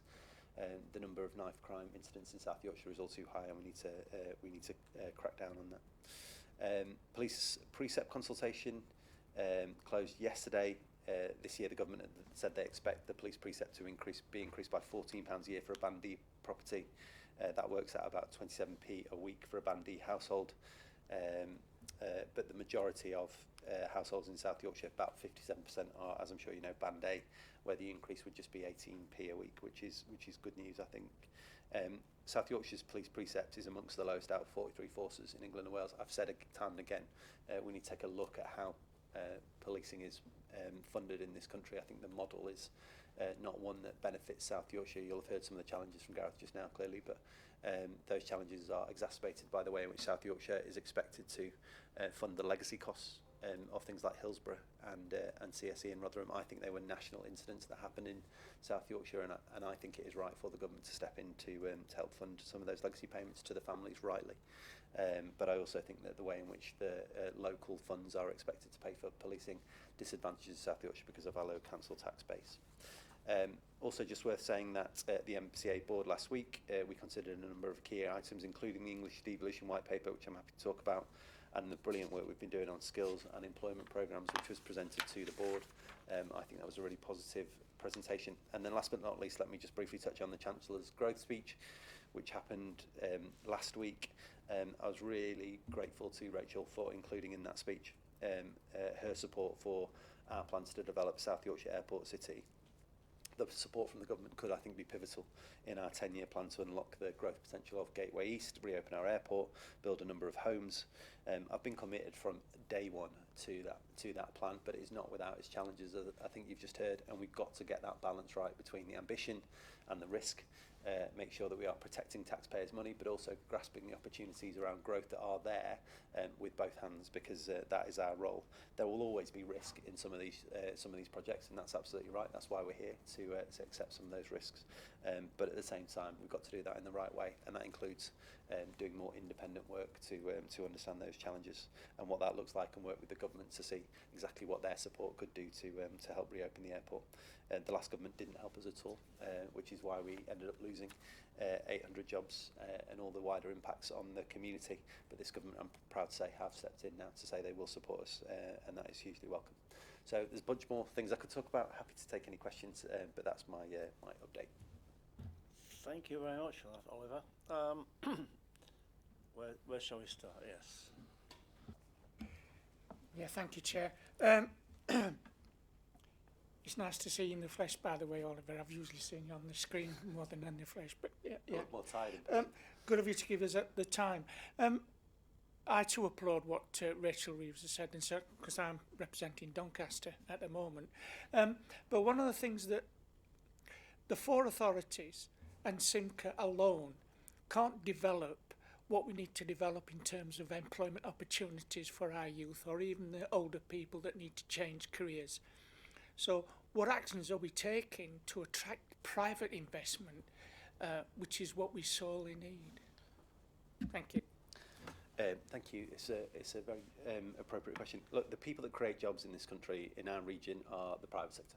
That is absolutely clear. They're the people that create wealth and jobs, and that's why I'm so keen to work with the private sector to develop those opportunities. That's why we've developed the Business Advisory Board, made up of the private sector in South Yorkshire, who I'm proud to say were a leader of their kind. That Business Advisory Board was taken forward before other regions, and I'm really proud of that. We've got some brilliant people on there, including Tarek Shah from Doncaster, who I'm sure you know, who's the co-chair of that board. We've also got the Mayoral Economic Advisory Council, which includes people from the private sector who are nationally important, significant thinkers about economic development, and I'm proud of that too. I've done a huge amount of work myself, not least being down at the Investment Summit with a number of significant global businesses and trying to attract them to South Yorkshire. Talk to people like Google who have invested in South Yorkshire. We now developed a partnership with Google. We're working with companies, for instance, as you know, like Boeing. Proud to say we've brought them into the region in a bigger way as well. Boeing's only manufacturing facility in the whole of Europe is here in South Yorkshire, and we've been busy getting their second development off the ground here in the region, as well as working with a bunch of other companies besides, to make sure that investment is very, very real. As well as that, I've been working internationally to try and bring in investment. So already done a couple of trade missions to the US, intending I think to go to China in the not too distant future and back to the US to bring in more investment. We can only do this by bringing in significant investment, not just from this country, but globally. We're working up a playbook about investment with a world-leading guy called Bruce Katz, who you may be aware of, former Obama administration official. So there's a load of work going on in that space, but these things do take time. We've got some great investments in the pipeline. Hybrid air vehicles that you'll know so well. It's not an easy thing to get over the line, but I'm really committed to that project. I think if we can get that over the line, that will be a big sign of confidence for Doncaster. It's a tricky one because it's right at the cutting edge of technology, but there's a bunch of things like that we are trying to do. Just as a supplementary to that, we always, I think, hear you talk about the airport city. How crucial is the takeoff and landing aspect to the airport city? So the airport itself, the DSA element of South Yorkshire Airport City, is fundamental to the whole deal. Of course, we want to create a world-leading sustainable aviation hub at Gateway East. Much harder to do that, clearly, without an airport, and the runway itself is a massive asset to the region. Clearly was the ex-Finningley Air Base. It's a really long and wide runway, much better than some of the competitor airports like Leeds Bradford, for instance. We've got a massive dip in it and significant challenges around crosswinds. But at the same time, we want to be able to do passenger flights. Freight clearly is a big part of that. You know, plans for things like private flights and also other things besides military contracts and whatever else. So huge opportunity at the airport itself, as well as the sustainable aviation advanced manufacturing world that we want to try and bring out to Gateway East, and then a housing development besides there too. So that's the South Yorkshire Airport City concept, because it's bigger than just an airport, but the airport is central to that plan. Thanks, Oliver. On the airport theme, government are supporting us. Are they supporting us in the early years in terms of potential operating losses to get us through into a position where it's a profitable operation? So have we got the money to back it? Thank you. Thank you. So we're working with the government about what their support might look like. So we're having those conversations as we speak, and I don't want to presage any conversations or announcements from government themselves, but they're really positive conversations. Like I say, last government didn't lift a finger to help South Yorkshire when we were going through that challenge, despite the fact we had a local Tory MP who supposedly had a direct hotline to the government. We didn't get any help whatsoever. Now we've got Rachel absolutely supporting our plan. I've been speaking to the Minister for Aviation, Mike Kane. I've been speaking to the Treasury, talking to John Healy, talking to Ed Miliband, talking to others about how we can work together to develop the airport and all the opportunities that it may unlock. It's one of the reasons why this might take a little bit longer than I was hoping, just because clearly we want to make sure we're getting that right. And quite frankly, if we spend government money before South Yorkshire's money, I'm all for that. So that's what we're trying to do right now. I don't want to announce anything before it is all locked down, but we're optimistic about all of those conversations, and the government are being really positive. Oliver, on the issue of knife crime, we often hear people, commentators, parents, etc., in connection with prevention of knife crime, talking about youth service. I certainly recognise that youth service was devastated by the Tories. What are we planning anything to reinstate youth service as a means of mitigating. So youth services are a council funded part of the system. That said, clearly I would like to see more youth services for young people right across South Yorkshire, and where we can, we are supporting those sorts of projects and programmes, particularly for instance through our VRU, our Violence Reduction Unit. So we've already put millions of pounds into some of those community outreach projects, particularly things like through football clubs, boxing clubs and other things besides. So we're doing what we can through our part of the system. Government over the last 14 years has, as you know, destroyed local government finance in lots of different ways, which has made youth services a very difficult thing to continue funding. You may remember that a lot of the money that was there for youth support was sucked out of that system to pay for David Cameron's pet project, the National Citizen Service, and actually not a locally bespoke system that we once had. I would like to see more money go back into those services because I think it is fundamentally important in terms of helping young people across South Yorkshire, particularly when they are going through a really tough time, as I think young people are right across the country. I'm really aware of that here in South Yorkshire. But I think it's also important to remember young people by and large do not carry knives. So, you know, it's a really unusual thing for young people to carry a knife, albeit I know that lots of young people worry that other young people are carrying knives. We know the statistics, the evidence show that less than 1% of young people do carry a knife. Most young people will never do that. Important to remember just how rare those incidents like we saw yesterday are, not just in South Yorkshire but across the whole of the country. They're absolutely devastating when they do happen, of course, and that's why I've said, you know, we offer all of our support and thoughts and prayers and love, you know, to the school and the school community, but really important to remember just how rare those incidents are.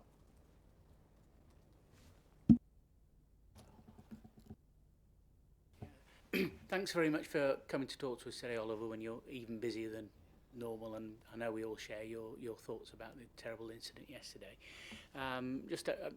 One of the many things you juggle is transport, and I noticed, I think I saw on the news yesterday about the A57 over to Manchester and it having loads of landslips on it, and Derbyshire threatening to sort of apparently shut it and turn it into a cycleway.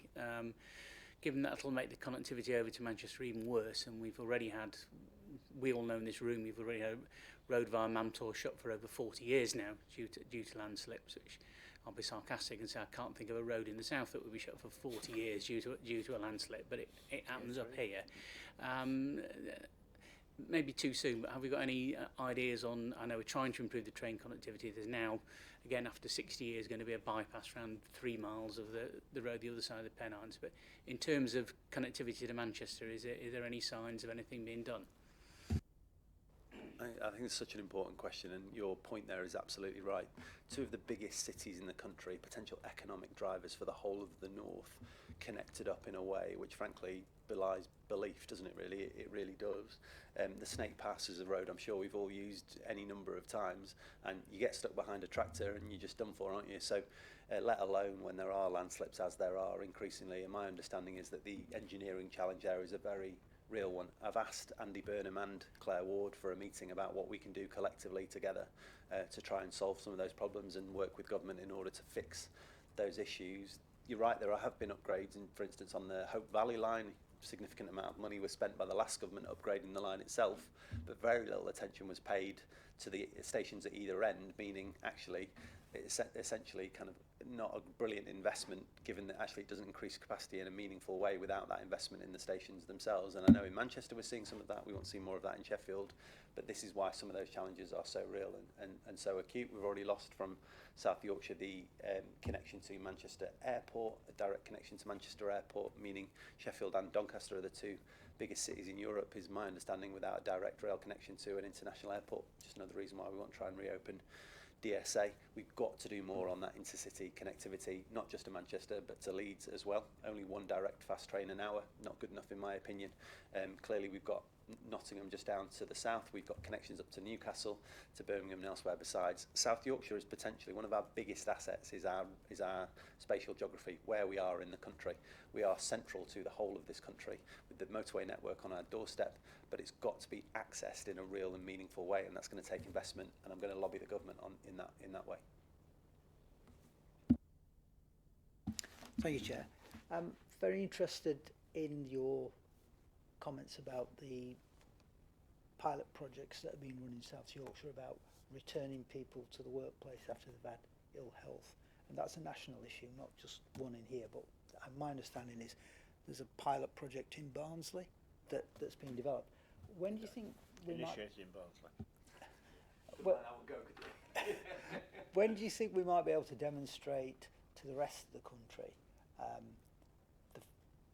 the positive outcomes of that experiment that we're running, and the initiative that we're running in here? So actually South Yorkshire's been a pioneer in this space for a while now. I can't take all the credit myself, sadly, but we are. Barnsley, for instance, led the way. Pathways to Work Commission, chaired by Alan Milburn. I was on that commission, proud to say, but Alan led a lot of that work. Steve Houghton kind of pioneered a lot of that work, but Steve's been pioneering this stuff for ages, given his work on, for instance, the Future Jobs Fund. So Pathways to Work is now a project that has got government backing that should return some results within a year. The government are very keen to see that happen quickly. We're bringing in a team as we speak to try and run that project. I think that's really exciting for us. It's got national attention. Liz Kendall gave her first major speech in Barnsley as a result of that work, but we've been doing things like Working Well before now, and that's been really positive as well, working with organisations, for instance, like South Yorkshire Housing Association, to get people back into work when they are outside of the labour market. It's a significant challenge for us. This is why we're focusing on it so much. 70,000 workless households in South Yorkshire, households that want to work, people who want to work, but for various reasons, largely health related, can't get back into the workplace. About 1/3 of our productivity challenge is down to poor health. Therefore, if we want to fix our economy, we have to fix the health of South Yorkshire. It's one of the reasons why I've said from the start, South Yorkshire needs to be the healthiest region in the country. And that's not because I think, on my watch that will happen. It's not going to happen quickly. But I do think it's fundamentally important to try and turn that tanker around so that in 20 or 30 years, some other mayor in the future can cut that ribbon and say we've achieved that goal, because that's the only way we're going to achieve those economic outputs. But the government are really clear. They want to see those results quickly because we want to lead the way, but they've then got to get that out into the rest of the system, and they're really keen to make sure that the rest of the country can learn from South Yorkshire, quite rightly. Oliver, you mentioned English devolution. Would you like to expand on that?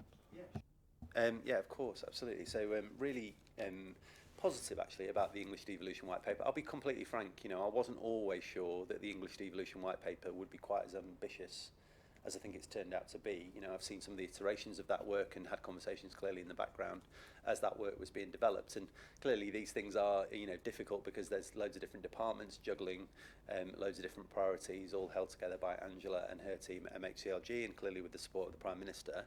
But the resulting white paper actually, I think, has been hugely ambitious. If you look at the comments around health, for instance, and what they want to do in that space around devolution, I think that was more ambitious than I expected it to be. Some of the things they've said around planning and planning reform match the ambition that they've laid out now for a number of months. Things like, for instance, some of the ways that they want to try and unlock some of the local funding through things like TIF, really good to see. So there's a bunch of kind of work in there that the government now has to take forward. As we all know, white papers are not the end result, are they? They're the start of the conversation, then has to be turned into legislation. Clearly a huge amount of consultation, and that will take some time to work through Parliament, but it's a really encouraging direction of travel. I don't say that because I think that's going to be easy for us. There are some things in there that I think will challenge all of us. I think planning is a good example, but also things like, for instance, they've said they want to give mayors, where the boundaries are contiguous, more responsibility, for instance, like the fire service. Now that's going to take a huge amount of kind of consultation and work with the fire service, the fire authority, to make sure we get that right. I'm not in any sort of rush to get that through. I think we need to have a huge amount of work put into that before we can move forward. But you can see the direction of travel. The government has said devolution by default is their mantra, and I think what the devolution white paper showed was they are serious about that. Like I say, huge amount more work to do, but really positive signs. Thanks, Oliver. You mentioned planning and housing, of course, that goes with it. So how do you see the relationship between the councils and the mayoral authority developing in this area? In particular, because I'm a Sheffield councillor, one of the major things we want to achieve is a clean-up of the Lower Don Valley, both commercial and housing as well. So how are we going to ensure that that actually happens? Thank you. Thank you. So that's clearly not just a planning issue, but I'll come on to that in a moment. That's clearly about also, for instance, our plans for our IZ, our investment zone. So you'll know that clearly the Low Don Valley is part of that investment zone. We're already investing in some of those areas. For instance, the money that we've put into the housing developments around Attercliff alongside Situ, I think about £4 million. He looks hopefully towards Gareth when he says that number, but yeah, I think it was about £4 million that we put into that development for a number of homes. We've already clearly invested in Kelham Island, slightly outside that geography, but you know what I'm saying. You know, £16 million in the Dutch roundabout, which has unlocked some of the active travel opportunities. There's the investment spine, so there's a huge amount of work going on there. You're absolutely right. I think that's fundamentally important. Massive growth opportunity for us in terms of housing, in terms of business investment, in terms of unlocking the potential of that whole corridor. But planning is going to be fundamental to some of that. If I'm honest, right now, you know, I'll say, politicians don't say this enough. I don't know how we're going to work through some of those challenges. And actually, I think that's a massive opportunity for us to find new ways of working, new ways of unlocking that potential. Generally speaking, I think it's really positive that the government are saying, look, some of those decisions are going to be taken more locally. It puts more control in our hands. Now, that power, that responsibility can't simply rest in my hands or in the hands of this office. This has to be about a really proactive, positive relationship with our local authorities. I'm really proud actually of the way that the relationships between this office and our local authorities have developed over the last couple of years. I think that's one of the best things we've done is bring together those councils and us in a much more proactive and positive way. We have really strong relationships now. I think it's fair to say that wasn't always the case in South Yorkshire. Certainly when I was working at the LEP a number of years ago, that wasn't the case. We're in a different place now. The planning system has to then be part of those conversations, and you know, we have to maintain that sort of positive, collegial approach to solving some of those problems, and that's exactly what I intend to do, because that's the way that we unlock the massive potential of some of those opportunities like the Lower Don Valley.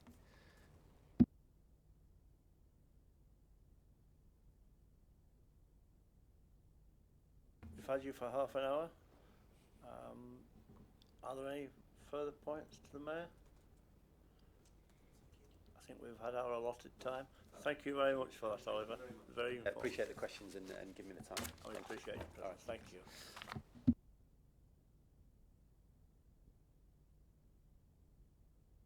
Julie's just on her way. Julie is here.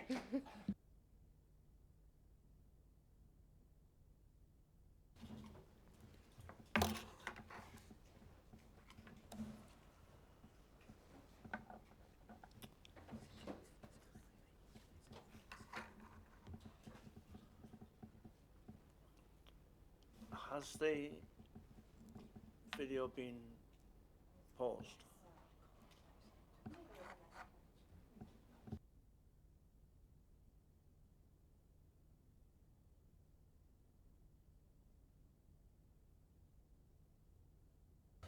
Welcome back all, and as we reconvene, we are about to take item 16. Steve. Update from JIAC. Thanks, Chair. I'll give a brief update of what we discussed at the last JIAC meeting, which was in the first week in December. We recognise that you have to be away. Yeah, but I'm all right for a while, thanks. So we talked about case file preparation, which is on its first triage performance. And that looks at reasons for rejection of cases to the CPS and things like that. So there's a significant amount of work in around governance arrangements, and there's an improving picture on that. We always get an update from the force, and one of the updates, the update last time included that they were introducing a response hub to improve performance, that there's an increase in inquisitive crime, and a concern over the lost information, which I'm going to refer to as well. Internal audit, the usual progress report. We knew in December's meeting that not enough work had been done for all the reports that we'd got, so there will be 5 reports presented in next month's meeting, and hopefully that will give us, give internal audit enough work to give us an opinion. We also picked up issues around outstanding actions from previous internal audit reports, and we've asked for more work to be done by the force to clear those down. We had another interesting, Gareth was there, we had another interesting presentation from Anti-Fraud and Corruption, and the work that goes on to prevent that right across the force. And every time I see those, it's like watching something from Line of Duty because of the information that they share with us that I won't be sharing with you. You wouldn't believe the lengths that some people go to commit crime. Or maybe you would. The update on data loss from body-worn video, which was an action for this meeting for me to update. And we got a presentation on that. And what I can share is that there's a plan for data recovery. They shared with us the recovery plan and give us a high-level timeline. We were assured as a committee that that was going to be resolved, but obviously in next month's meeting we'll find out what progress has been made around that. IT governance is still an issue as far as we're concerned. There's been a service review about the shared service and it's been ongoing for some considerable time now. We're still not able to give assurance to the Chief Constable or to the Mayor that that's been resolved, but we should be getting, again, an update on the latest decision-making process in the next meeting. It's interesting seeing the funding flow earlier on, sorry, the money around the police budget earlier on. One of the things that we talk about almost every meeting is the priority-based budgeting programme that's going on and the savings that are being driven out of the force. And they feel that they expect to over-deliver this year's savings by a fair amount, and that in the tranche 1, and they're already working on tranche 2, they expect to have returned 87% of the proposed savings. So there's a considerable amount of work being done to make the force as efficient financially as it possibly can. In the force's strategic concerns risk register, we received an update on that, and the new concerns included the financial deficit that we've all heard about, and officer training, and there are mitigations in place to deal with that. Financial management and procurement, the assurance was given that we're on track with all the work that needs to be done with that. In terms of risk management around the former OPCC, that's all up to date and mitigated properly. In terms of a governance action plan, for the annual governance statement, we got assurance that progress was made on all the areas for improvement. Sorry, I can't read my own writing. And then finally on budget monitoring, the consolidated financial position and treasury management for performance was updated. We got an update on both revenue and capital, and at the time an underspend was forecast. That's an update on what we discussed at the last meeting. Thank you. On the body-worn cameras, you said there's a procedure agreed for recovering the information. Is there also an agreement on retaining information in future? So one of, you know, my background's IT, so I found it really difficult to understand why they weren't backed up in the first place, and it wasn't easy to recover. So that would be one of the things that we're focused on and getting assurance on. They have had to go to the lengths of sending hardware away to have things forensically recovered, which I find surprising. Yes, a little surprising. But at least if anybody can recover it, perhaps the Home Office can. Yeah, well, no, it's not the Home Office. These things are done in the private sector these days. Okay. Yeah, I recall I once asked for some information wiping from my computer. It was Home Office stuff. I said, yes, we'll do that to military grade. And they wiped everything, including the stuff that I wanted. Not to be recovered, I can tell you. Never recovered.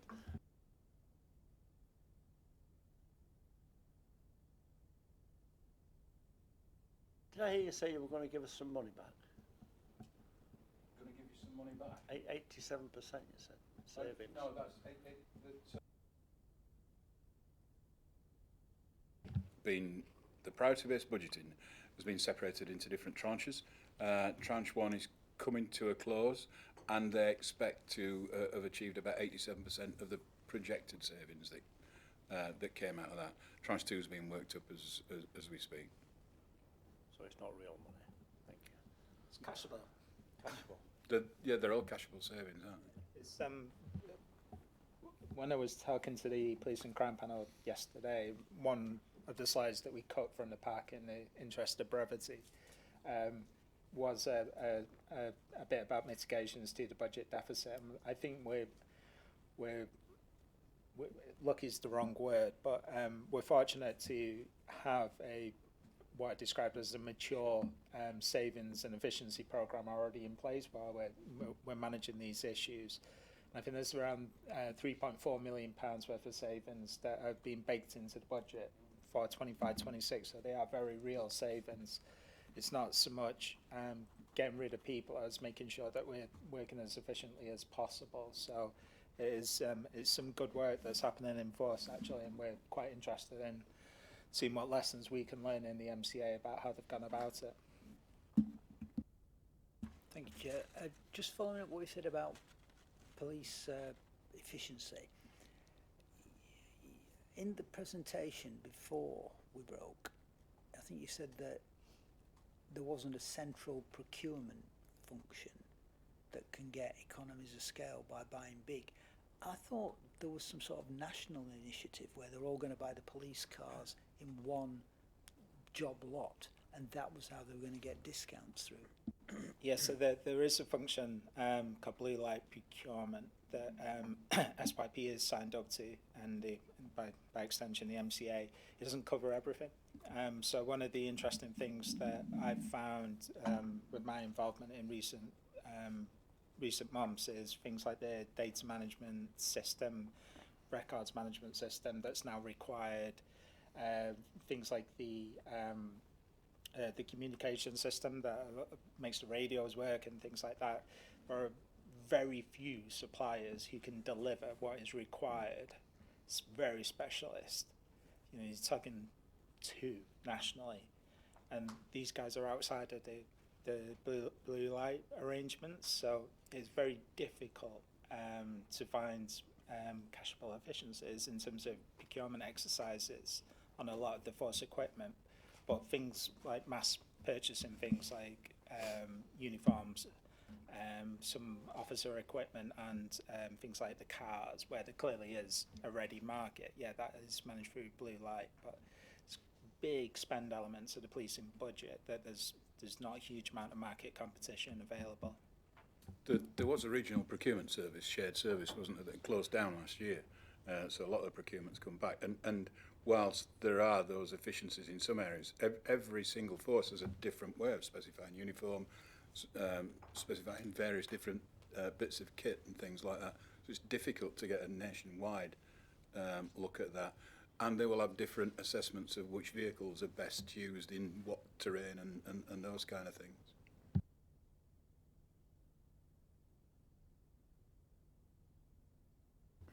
All content. Thank you very much for that, Steve. Now we'll move on to Paul. Item 17, Transport Risk Working Group update. Thank you, Chair. Transport Risk Working Group had 4 items on the agenda this time. Transport Directorate funding risks, which we'll also touch on later on. Tram Renewal investment, which is the next item. SIFTL dashboard, and the Customer Relationship Management System project. So just quickly summarising the discussion on those. In terms of the Transport Directorate funding risks, the good news there is that the recent public expenditure announcements have brought some clarity to where we are with those. The settlement, we've got an extra 5 million for the BSIP funding. The UK Shared Prosperity Fund, which is used in skills education, that allocation is slightly down 10% on 24-25, but was better than had been expected.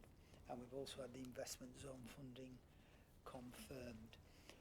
On CRSTS2, which the next presentation will focus on, we've got all but the last 15 million of that £100 million approved now, and that last 15 million has been delegated to departmental officials, which means that it should make the drawdown easier, as we'll have less procedure to go through.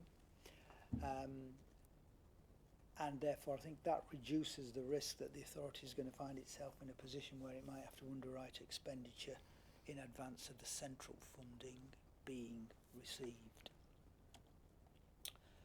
On the Tram Renewal investment project, the points I'd like to make from the discussions which we had were, I think we've got a good breakdown of the costs in the project. I think the revised project management arrangements are bearing fruit in terms of progress and considerable work that's been done to get the approval of the 85 million. The two main risks I think we discussed were, in terms of the tram life extension, there is considerable uncertainty over how much work will be needed on the vehicles themselves. The project team shared a lot of data which shows the amount of condition assessment that's been gone through, but that risk as to how much each tram's going to cost to repair is probably the biggest financial risk we've got. The second point, which I think members of the committee should note, is that this is a very large delivery project which the authority is undertaking, and it's essential that it's got the right project management skills to deliver it. And therefore, I think that's something we should look at in the forthcoming months. On the SIFTL dashboard, there's again promising work being done in integrating that risk monitoring activity with the SIMCA process, which we've seen here many times. The number of policies and procedures have now been completed as part of, if we remember, that 100-day target which the project team set the ongoing management team to get right. And as a result of bringing in those policies and procedures, a couple of risks have been significantly downgraded. So that, to me, suggests that we're moving in the right direction. There are two risks that we're concerned about. One would be the need for a new asset management system for the tram operation. Good news is that the procurement process is underway and that the funding for that is included in, as you'll see in the next paper, Work Package 4. The second issue is that there is some concern over the different responsibilities under something called ROGS, which is the Railways and Other Guided Transport Systems Safety Brackets Regulations 2006. It is a very important document actually, because a lot of that underpins the safety case, and if we don't have an effective safety case, we don't have a license to operate trams and we can't provide the tram network. In discussion with the representatives from SIFTL, none of the activities are safety critical, which is good. They've identified where the doubt exists, and it's over the management of structures, and even better, work is in hand and we expect to have a resolution next month. So that's all going in the right direction. And next month we'll be following up progress on the asset maintenance system. Final point was the customer relationship management renewal project, which, if you recall, we discussed here, I think it was in September, where we're replacing the customer relationship management system.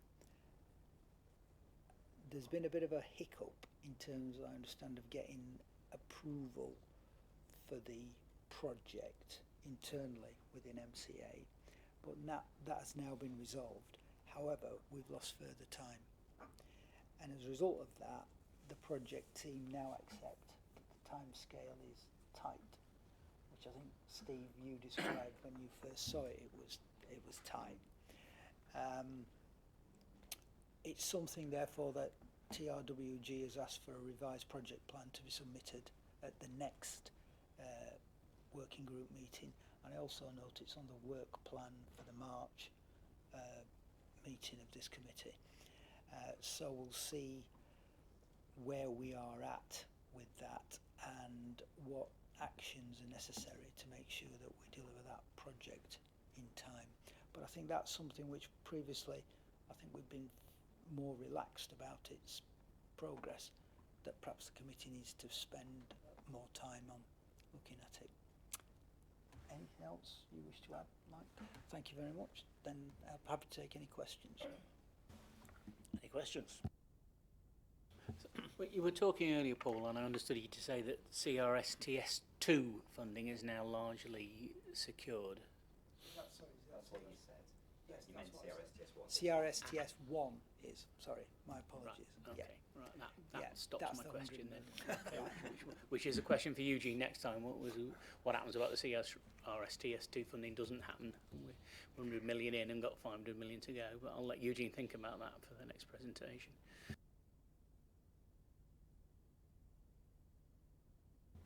Further questions, comments? No. All content? Thank you very much. So we'll go to item 18, Tram Renewal Investment, Eugene.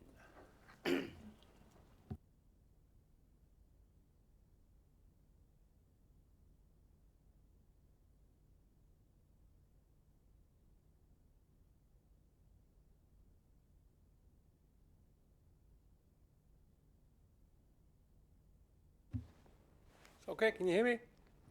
Good, because it's quite a long table from this end, I have to say. Eugene Walker, I'm currently Senior Responsible Officer for delivery of transport capital projects.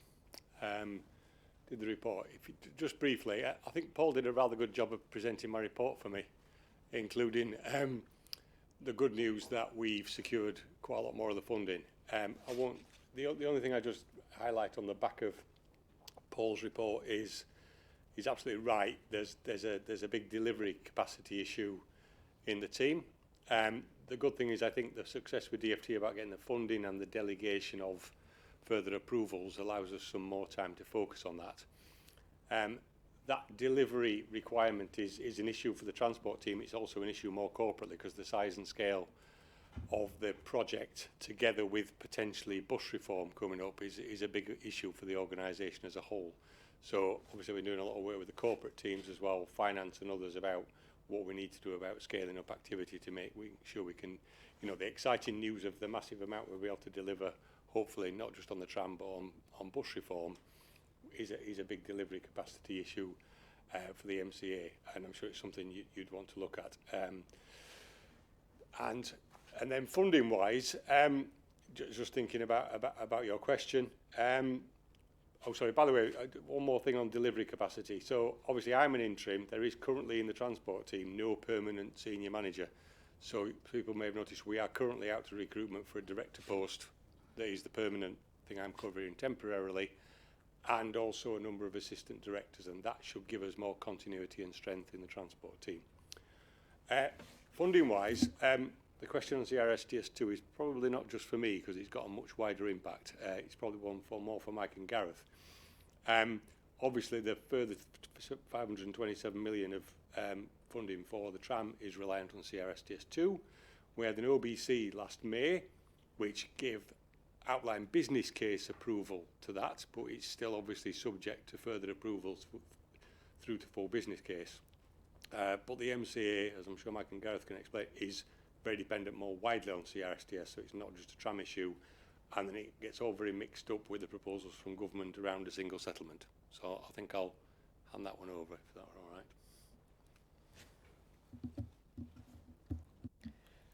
So on the question of CRSTS2, the facts as we know it currently are as follows. So the spending review will be in June. The spending review, government will give us certainty on 3 years worth of funding. So that will be for 2026/27, 27/28 and 28/29. That doesn't perfectly align to funding periods for CRSTS. It covers basically the final year of CRSTS 1 and the first 2 years of CRSTS 2. We were given an indicative allocation in October 2023 of about £1.5 billion for CRSTS 2. All MCAs are in a similar position, all in the same position as us. So we wait to see what happens with the spending review. What's happened in the meantime is that we've seen the settlements that are being provided, integrated settlements, should I say, for the two Trailblazer MCAs, Greater Manchester and West Midlands. And what's really clear is the direction of travel, in that CRSTS will be included in integrated settlement going forward. So the fact that CRSTS gets locked into single settlement is a positive thing, I believe. What government and DFT are trying really hard to do, working with Treasury, is to explain the situation that all MCAs find themselves in, particularly those who've got multi-year capital programmes around bus reform and other long-term projects. We need that certainty, and that's what we continue to lobby for at senior officer level, as well as through the Mayor to senior politicians. So that's the position we find ourselves in currently.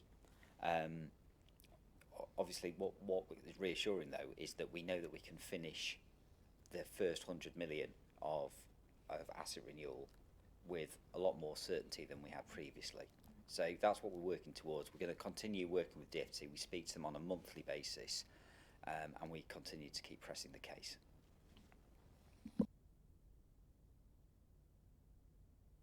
Question, Mike, then, is CRSTS 2 intended to pay for bus franchising as well as tram investment?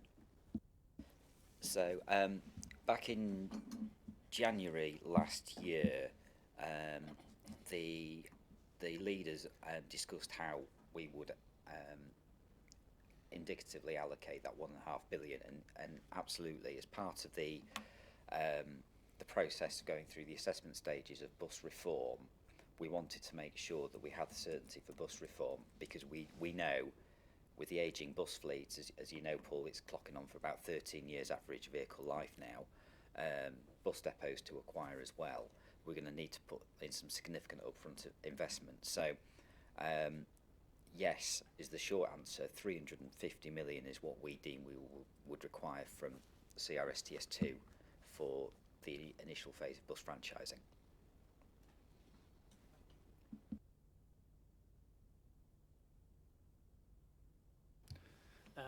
Just checking that the appendix to this report at the bottom has got a responsive reserve subtotal of 5 million and an inflation reserved subtotal of 6.9 million. What happens what's the plan B if those aren't sufficient? Shall I cover responsive reserve, Eugene, if that's okay?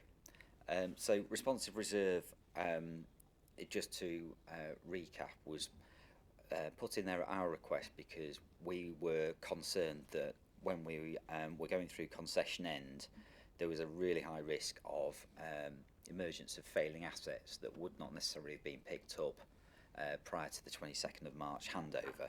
And lo and behold, we have come across a couple of instances of that. So two specific examples, a tram tug, which is required for health and safety reasons to shunt trams into the correct position for tram tyre changeovers, for instance, and furthermore, a defunct heating system for the depot where the engineers work, and obviously we want to make sure that they have safe operating and working conditions, so we deem that to be worthy of repair. Now, putting the two costs together, that will probably use up about 10% of the responsive reserve, so that still leaves us, Dave, with 90% of the reserve left over. Now, when we do encounter other failing assets, as I deemed it before, what we're then looking to do is say, right, well, could these potentially be picked up as part of the 6 work packages which Eugene has set out? And by and large, that's what we've aimed to do when we've re-baselined the budget. So that's it on responsive reserve. Eugene, do you want to come in on QRA and inflation? Yeah, so the 6.9 million is the potential inflation and risk assessment on the whole 100 million, so just under 7%. I think there's probably three answers to that, Dave. Firstly, the project is in flight and we've got a number of tenders that we're currently going through, particularly around vehicles. There's an ongoing framework for the rail replacement, which is under structures, and also the vehicle location system. And we've had this conversation with DFT because they themselves are not used to paying out money on a project which is partly in flight. That's what's made the application for funds quite complicated. They're used to getting to a full business case where everybody's got all their tenders, there's complete price certainty, and they know what they're paying for. So it's made them nervous, which is why we've had to put a lot of time into that relationship. And that's good news because it does mean we are drawing money down as we're progressing because we've got urgent investment needs.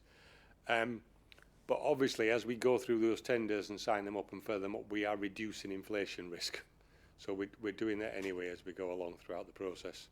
The second point is, as was mentioned earlier, and I've put in the report, we're putting a lot of time into kind of upgrading and standardising programme and project management across the project and making sure that we've got a good way of managing the programme, together with a refresh of what we're doing about managing risks within it.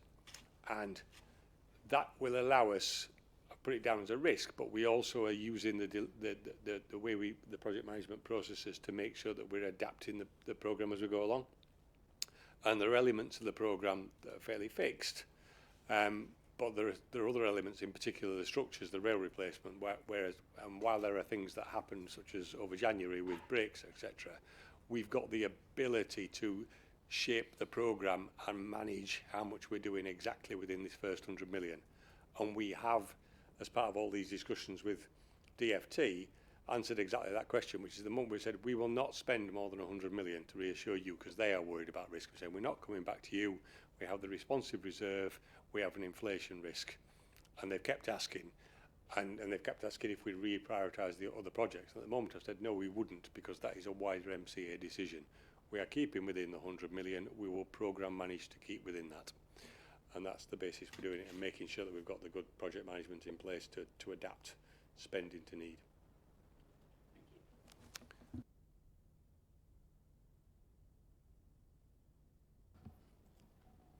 All satisfied? Well, thank you very much for that. Thank you.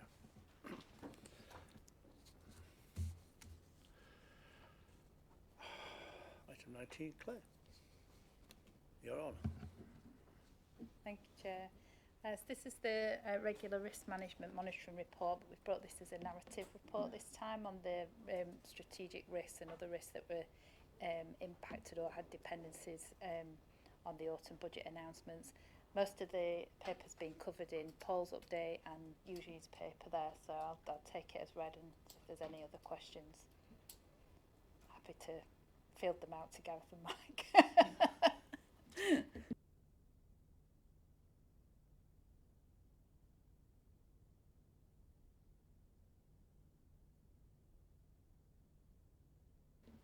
Thank you. So 4 out of the 11 actions are marked as complete now, and 4 have gone over the original target date, but there is an explanation in the appendix against those actions, the reason to why they've exceeded their original target date. So just really, if there's any comments or questions on any of those. Thank you. Comments or questions, Paul? Sorry, just one, and this may be, I've missed a couple of episodes in this, but I didn't think that we were quite so far behind on delivering all of those individual parts of the plan, those that have gone red. Is that something I'd missed before? Because I thought most of the time it was green or orange that we'd looked at before. Is that something that's changed relatively recently? I think the ones that have turned red now had been given target dates of end of Q3. Right. So now it's tipped into Q4. I've turned those to red to make sure that we kind of give you a regular update on the progress. Okay, thank you. Just to show that even at the end of the agenda, I'm still reading the papers. The column headers on this, the first one is October, November. And the next one says February, March 24. Should that be February, March 25? I was trying to see if you would somehow do them right to left rather than left to right, but I don't. No, think it's they just are. it's a typo, Dave. Yeah. Well spotted, thank you. I do read the papers all the way through. Eagle eye. I'm sure your typos. Make sure you're paying attention. Okay, all content on that? Thank you very much. Thank you, Claire. Gareth, item 21. Apologies, no issues to report. And the work plan, Claire. Thank you. So this shows the work plan up to the end of this financial year, and next meeting in March we'll bring a work plan, proposed work plan for 25-26. So at the moment it's just really to ask if there's anything missing from the next agenda before we start agenda planning on that. Thanks. Okay. If there are any items soon, we can tell you about it. Yeah. Okay. Items for escalation. Are there any? No, I don't think so. Oh yes, you have. Go on then. I'll mark that AOB instead. Never an AOB. Yeah. Okay. So it's just to let members, make members aware, and you're probably aware through your own constituent authorities, that there's an open publication, open consultation, on strengthening the standards and conduct framework in local government, and it closes on the 26th of February. So I'll circulate a link to that because members can submit a response to that individually, but we will be drafting an organisational response that we will share with committee before we do that. So it's just to give you information. Okay.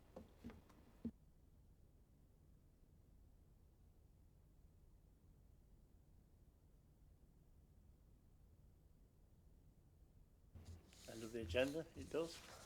Thank you very much. I do put it on, but it's always a bit late.